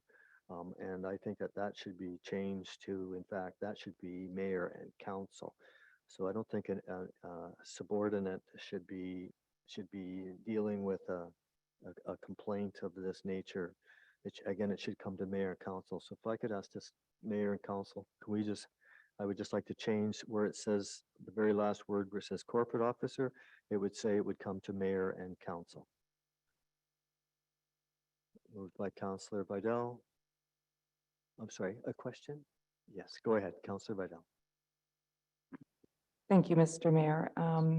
My only concern with your last comment was there could be some difficulty if there was a complaint against a council member. I think the intent of this extensive code of conduct was to move away from having sort of like mayor and council directly involved in a complaint. But I hear your concern, and I'm wondering if we could ask staff to make note of your comments and my one concern, and could ask for that clarification through legal counsel. Thank you. Thank you, Counselor. Just to clarify that, that is only if the complaint is against the Chief Administrative Officer. So if the complaint is against the Chief Administrative Officer, it would not go down the chain to investigate. It comes up the chain to Council and Mayor. Counselor Facio? Thank you, Mr. Mayor. I think B answers that question, that shall retain an investigator. That's my next question. Oh. So the definition is investigator. So those are my only comments on that. Other than that, if council are okay with those questions, then I would suggest that goes to that it be sent for review by legal. So that was moved by Councillor Vidal, second by Councillor Buckley. Any further discussion on it? Ready to call the question? All in favor? Motion passes unanimously. Next order of business, please. The next order of business is number 14, new business. Request from Councillor Facio regarding the council indemnity bylaw. Councillor Facio. Thank you, Mr. Mayor. Through you, I would like to make a motion that staff bring back an indemnity policy for council's consideration at their earliest convenience. Do I have a seconder on that? Councillor Vidal. Discussion. Can I ask what it is that we're trying to accomplish by a policy? Is We used to have a policy, Mr. Mayor, in regards to indemnity when there's a question of getting legal advice or whatever the case may be, whether it be the mayor or a councillor. And what happened, I'm not sure over that that original policy. So you're actually asking now for a policy. This actually under here is it says bylaw. Are you actually referring to the creation of a bylaw, Councillor? or- I was more for the policy instead of a bylaw, but I'll take advice from our interim chief administrative officer on that one, if I may. Absolutely. Absolutely. Through the chair, we are, I knew that that was coming forward, so I have been looking at other municipalities and searching out the council indemnity bylaw. A lot of times that bylaw is mixed also with employees and with the staff, which is the same as employees, sorry, but even for volunteers, so committee members. Some of these policies, not policies, bylaws have been one I've been looking at, have been for your employees, the council members, and committee members. They're all been put together into one bylaw. combined bylaw. One bylaw. Thank you. Councillor Facio. Yeah. So the motion is to have staff come back with the bylaws. So it's not a council indemnity. It's what would you call it, Councillor? Just a village indemnity bylaw. That sounds just, okay. Do I have, so you seconded, discussion, call the question, all in favor? Sorry. Yeah, thank you. Passes unanimously. Next order of business, please. The next order of business is questions from the public pertaining to agenda items only.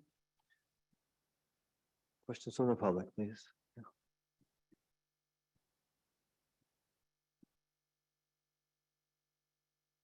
I thought this might be a meeting where I'd get by without having to ask a question, but if I may be permitted, it's Alan Garno at 641 Schooner. What's in a word? If I may just be permitted a quick comment about the word coach house. I think when people hear coach house, they think of a 1 or 2 car garage with a room or 2 above it. That does not describe what faces me every day from my backyard. There's a building with a 50 by 50 foot footprint with a full residence above it. And it's called something like a residential accessory building, which has no meaning to it, somebody that hears it. But please, if that's what you're concerned about, and I'm certainly concerned about it being spread, I don't mind coach houses in the right place. There's nothing wrong with them. They're a reasonable building. So anyway, that wasn't my comment. My question had to do with the sad state of affairs, and I'm glad to see that there's still an observer. But can you clarify for me, please? You've referred to an observer from the ministry and a facilitator. Are they one and the same building, same person? They are not. Just a yes or no? No, they are not. The province, There are two? there's actually 6, There are 2 people. 6 people. Yeah. 6 people. Oh, how many? 6. Wow, okay. Then my question to follow up on that, and it'll be my last question, is do their terms of reference allow them only to deal with the council members, mayor and councillors and staff? Or is there a place in the terms of reference for those facilitators or observers to talk to the people? It's a great question. Would our interim chief, If there's a long answer, I'll go back to the speaker so I know what you're saying. So if you would be permitted to give me time for that. go ahead. Thank you. Yes, thank you. It's a great question.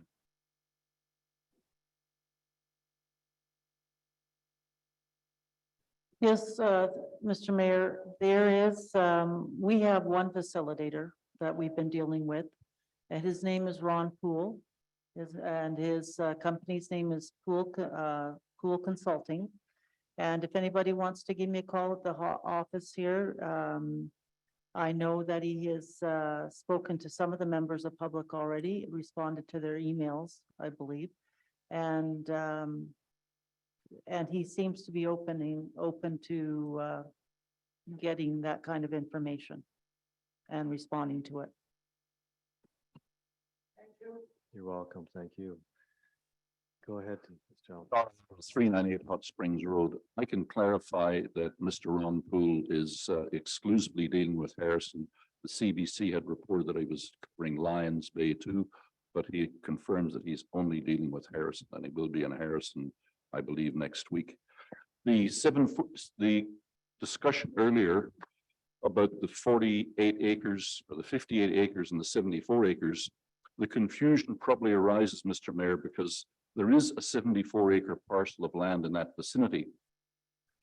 The Chinese corporation owns the 2 pieces of land south of Cottonwood Avenue, which are private land, once belonged to Mr.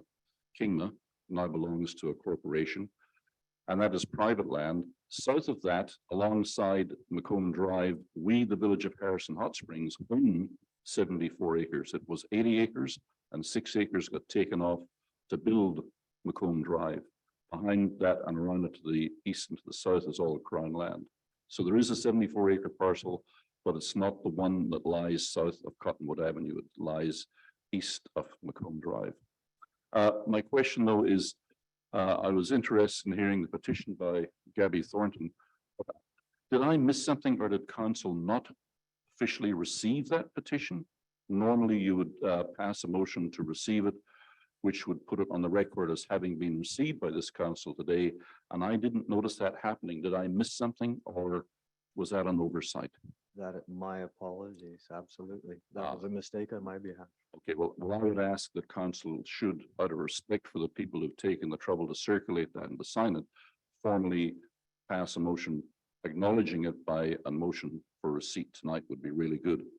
On that Woods Park proposal, those 4 lots were taken out of the Waugh subdivision to create the neighborhood park. But again, I would ask council to consider why we don't have a parks master plan. The OCP calls for us to have one. We don't have one. We're doing an OCP at the moment. And this is another example of, no, Mr. Fascio is holding up a document.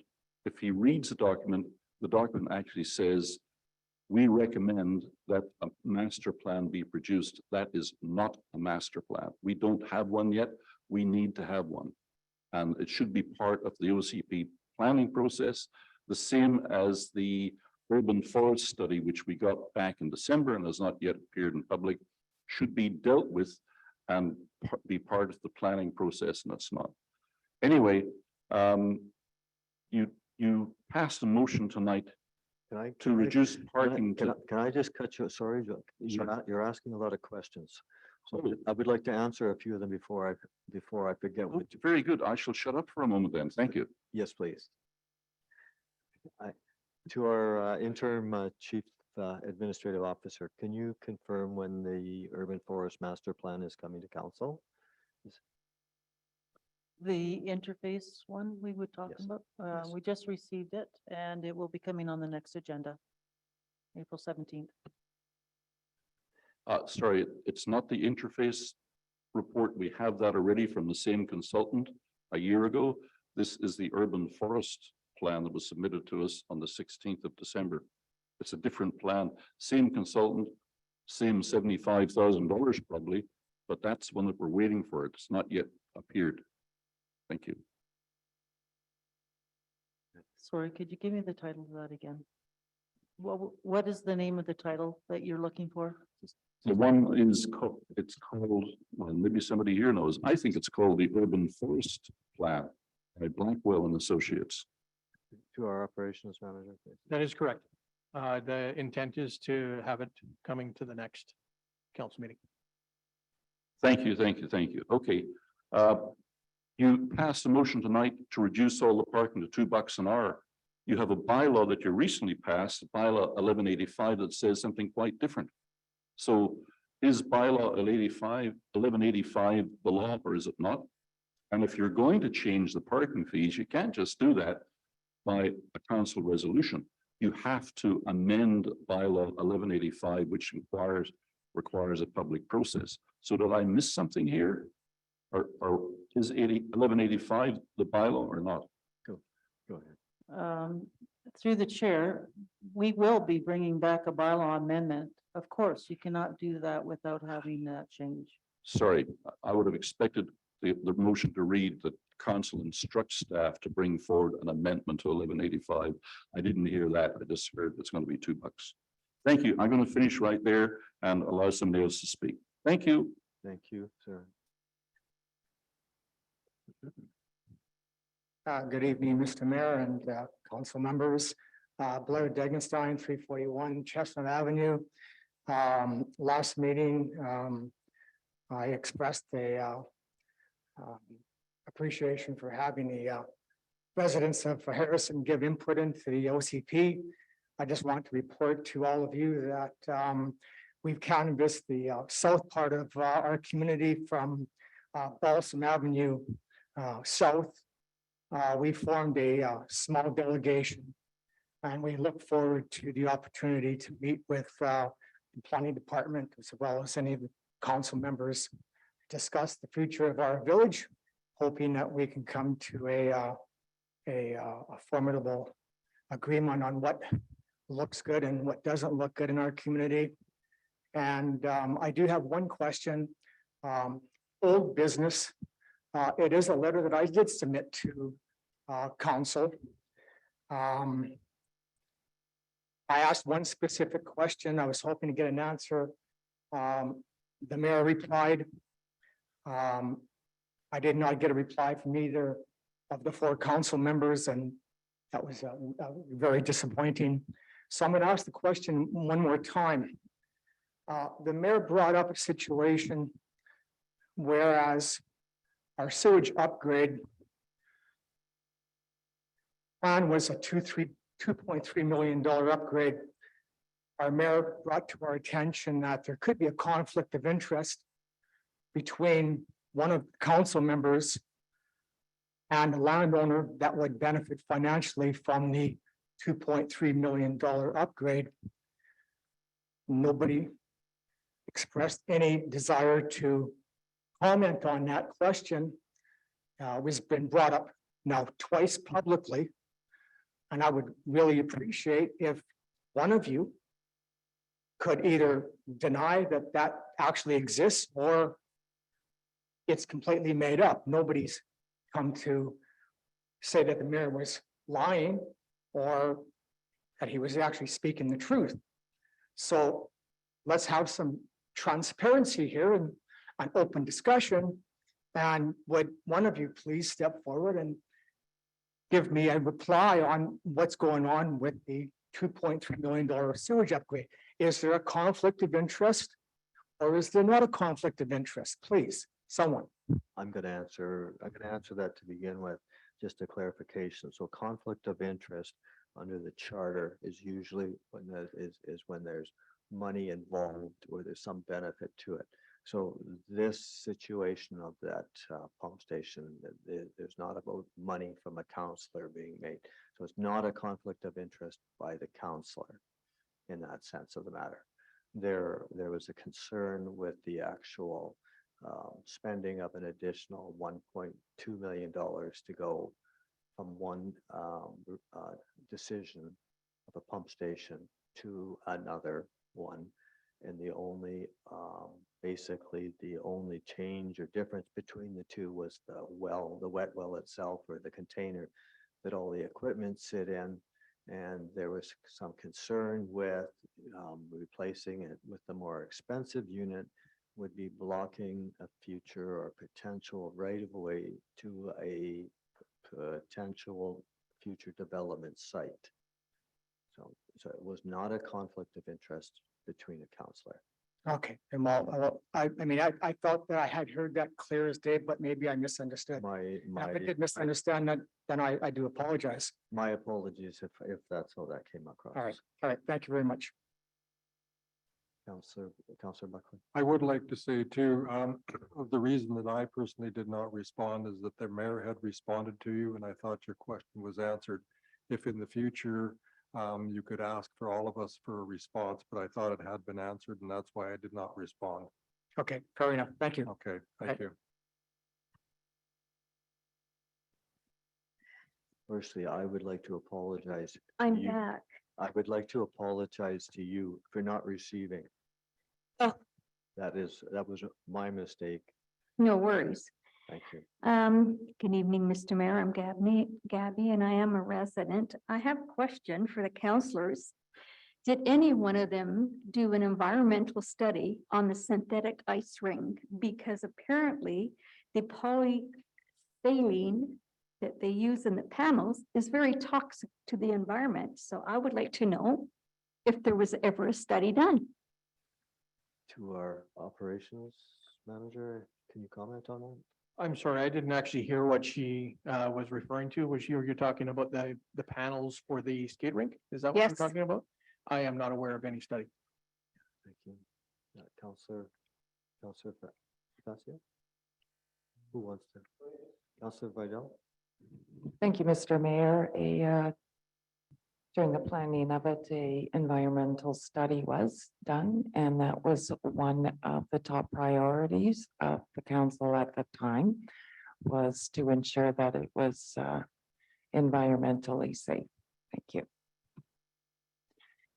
Okay, my response to that is I have done my own study.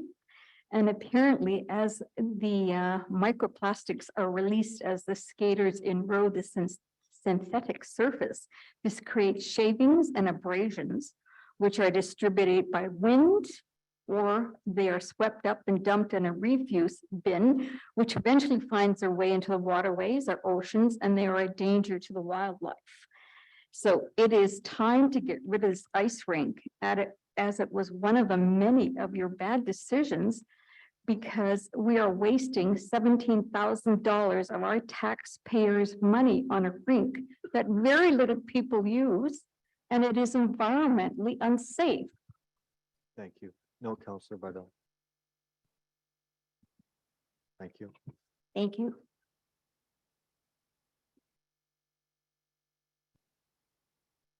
Good evening, Teresa Almela, 641 Skinner Place. I have a question in regards to the village council meeting notifications and how they are posted on the village website as well as the village notice boards.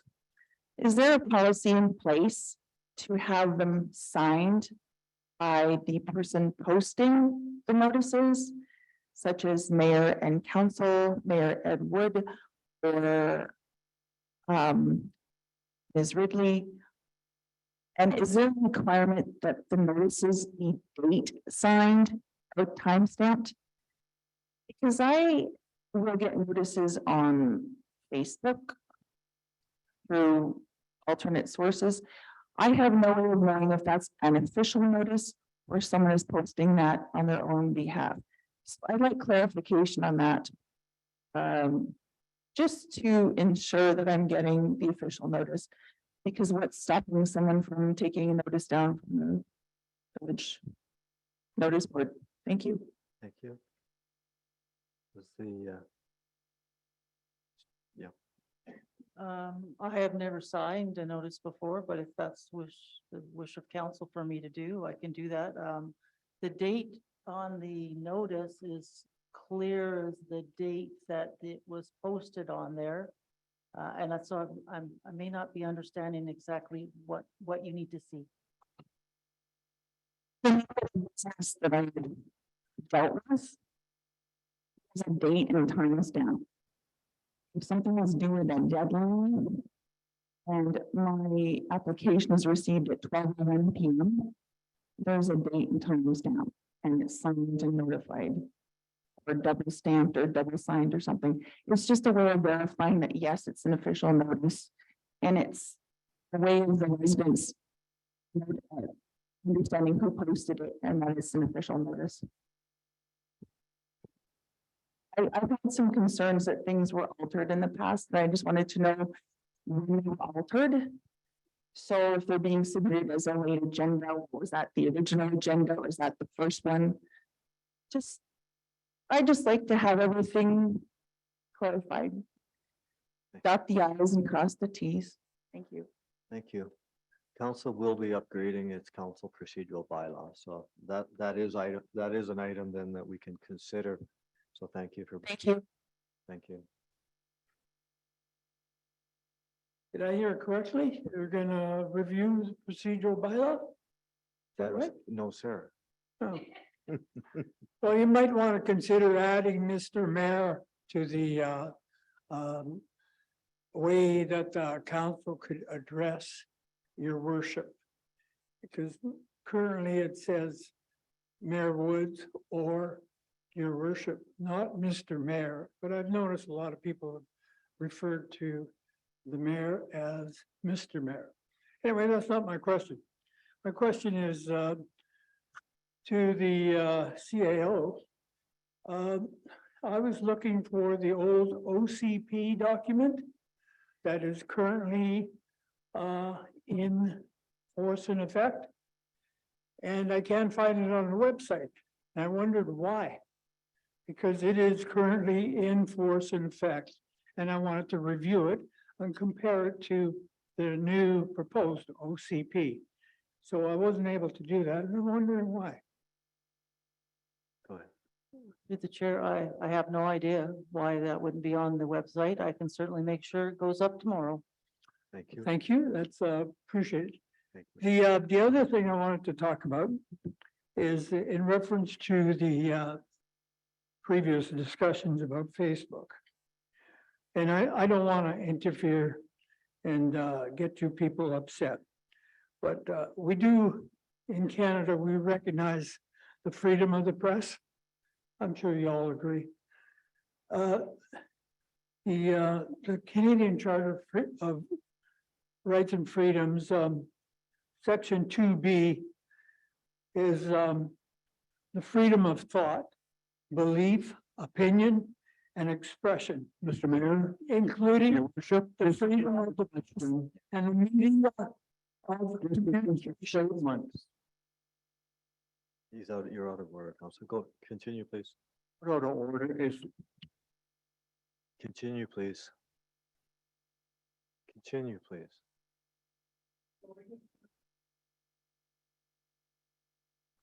So I guess what I'm saying to council, in Canada, we have the right to express our views. Okay, Thank you. whether I do it here, or whether I do it outside, or whether some other media, or I write to the local paper or the province paper. Thank you. Next question, please. Thank You got the point. Thank you. Thank you. John Allen, 398 Hot Springs Road. It's a kind of a follow-up to Mr. Zoltan Kiss's question, ex-councillor Kiss. I heard the discussion tonight about using village lawyers to threaten members of the public. And I expect to get one of those letters. In fact, Councillor Jackson told me I was getting one of those letters at a public meeting, a special meeting held at the village office. I haven't yet received that letter. I'm looking forward to getting it. I would like to know, am I getting the letter, and is the village of Harrison Hot Springs going to be paying Lidstone and Company to threaten me with a strategic litigation against public participation suit, which is called a SLAP suit? And if so, when can I expect the letter? And I'd also like to know if council is aware that Premier David Eby has brought in a new act called the Protection of Public Participation Act.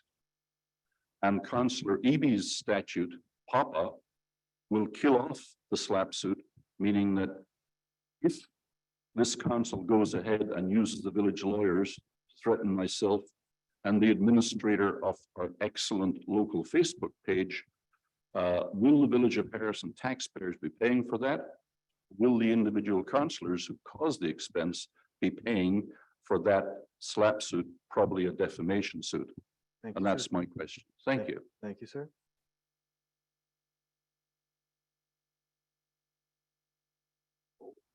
Am I getting an answer? That was it. Good luck, John. Good evening. Wolfgang Thornton, 336 Chestnut Avenue. I want to thank the mayor for putting up with the stuff going on at council, for clearing the air, letting everybody else know what is going on. And this is one of the reasons my wife went out and solicited some of our neighbors with these two letters that were presented tonight. She worked very hard, and I just want to say thank you for clearing the air. And thank you to my wife for doing that hard work, and boo on the council. Thank you. Thank you, sir. Are there any questions on the phone?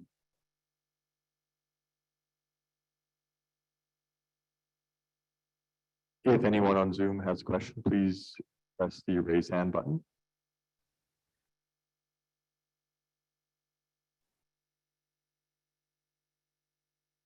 Close to adjourn. Looks like we do have one question. One question. I will unmute you and you should be able to speak. Yes, can you hear me? Yes, I can. Okay, this is regarding the petition by Gabby Thornton. I see the petition here and I counted the number of people that signed the petition, and maybe I miscounted a little bit, but I got around 161 on the petition. So, I mean, she's made the point that the mayor was elected by the residents of Harrison Hot Springs, and I couldn't agree more. But at the same time, so was the council. So I'm looking at the numbers. If my number of 161 is correct, to have either the councilors removed or their wages rolled back. But in aggregate, if you look at the number that voted for these councilors, I don't have the exact numbers in front of me, but I would hazard to guess that is probably around 2,000. So congratulations on getting the petition signed by a few people I didn't vote for them to begin with. And furthermore, this petition has no legal standing. There's no recall in municipal elections. There's only one jurisdiction in Canada that has recall, and that is the province of Alberta. And they just enacted that law back in April of 2022. Now, I want to address her claim of 6.1% pay for computers in their homes. Well, employment standard says if an employee is required to use specific devices such as computers, phones, and peripherals, it must provide them either directly or through reimbursement. Likewise, if it requires employees to use specific software and services, including phone service, it must also provide those. Now, I want to get to the so-called 30% wage increase. I don't consider that a wage increase. I consider that a catch-up wage. Because if you look at the model, and I've done research on an average amount of hours counselors put into their, call it work, a week, it's around 30 hours a week. So 30 hours a week times 52 weeks is 1,560 hours. And minimum wage in British Columbia as of today is 1,565. And that's going to be going up, I believe, in beginning of July. I might be wrong on that. It's either beginning of July or end of June sometime. And that's going to be going up by another 96 cents. So just by today's minimum wage at 30 hours a week, anyone working 30 hours a week at minimum wage would be earning $24,414. So I don't think this increase is unreasonable. I think everyone deserves to be paid a fair wage for a fair day's work. And so just a little bit more, I won't take too much of your time, Mr. Mayor.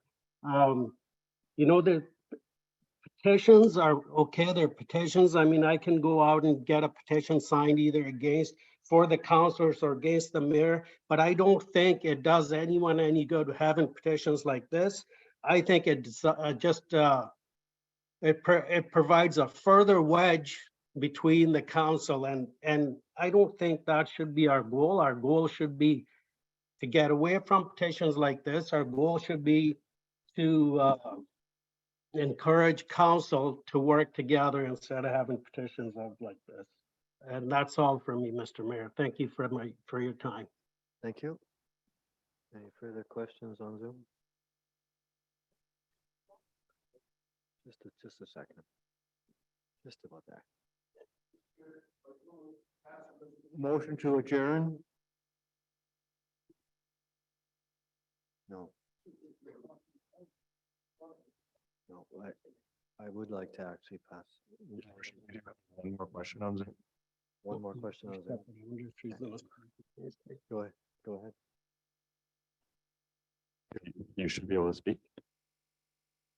Okay, thank you. Say your name. My name is Brian Titus. I have a house at 249 Miami River Drive, Harrison Hot Springs, for the last 8 years. I have watched and heard about all the politics that's been going on in Harrison Hot Springs for that time. And I have to say that since the last elections, I've been very displeased and seen how things are going. I do like the agenda of the current mayor and what he was trying to do, what he's trying to do. I do have to say that since the elections has happened, that since the new council has come in and the current mayor has been doing a good job trying to going through all this stuff. And that I have to say that it's been very discouraging seeing a past mayor trying to sideline a lot of things for his own self-interest.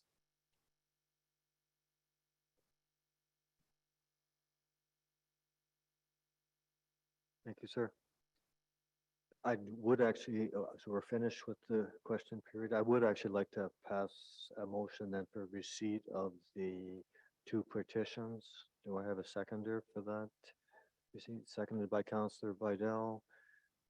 Discussion, call the question, all in favor for receipt. To adjourn. Just 1 second. Councillor Buckley, Councillor Jackson opposes receipt. Motion, next order of business, adjournment. Motion to adjourn. Moved by Councillor Buckley, seconded by Councillor Jackson. Call the question, all in favor? We are adjourned. Thank you, everybody, for coming tonight. It's not bad.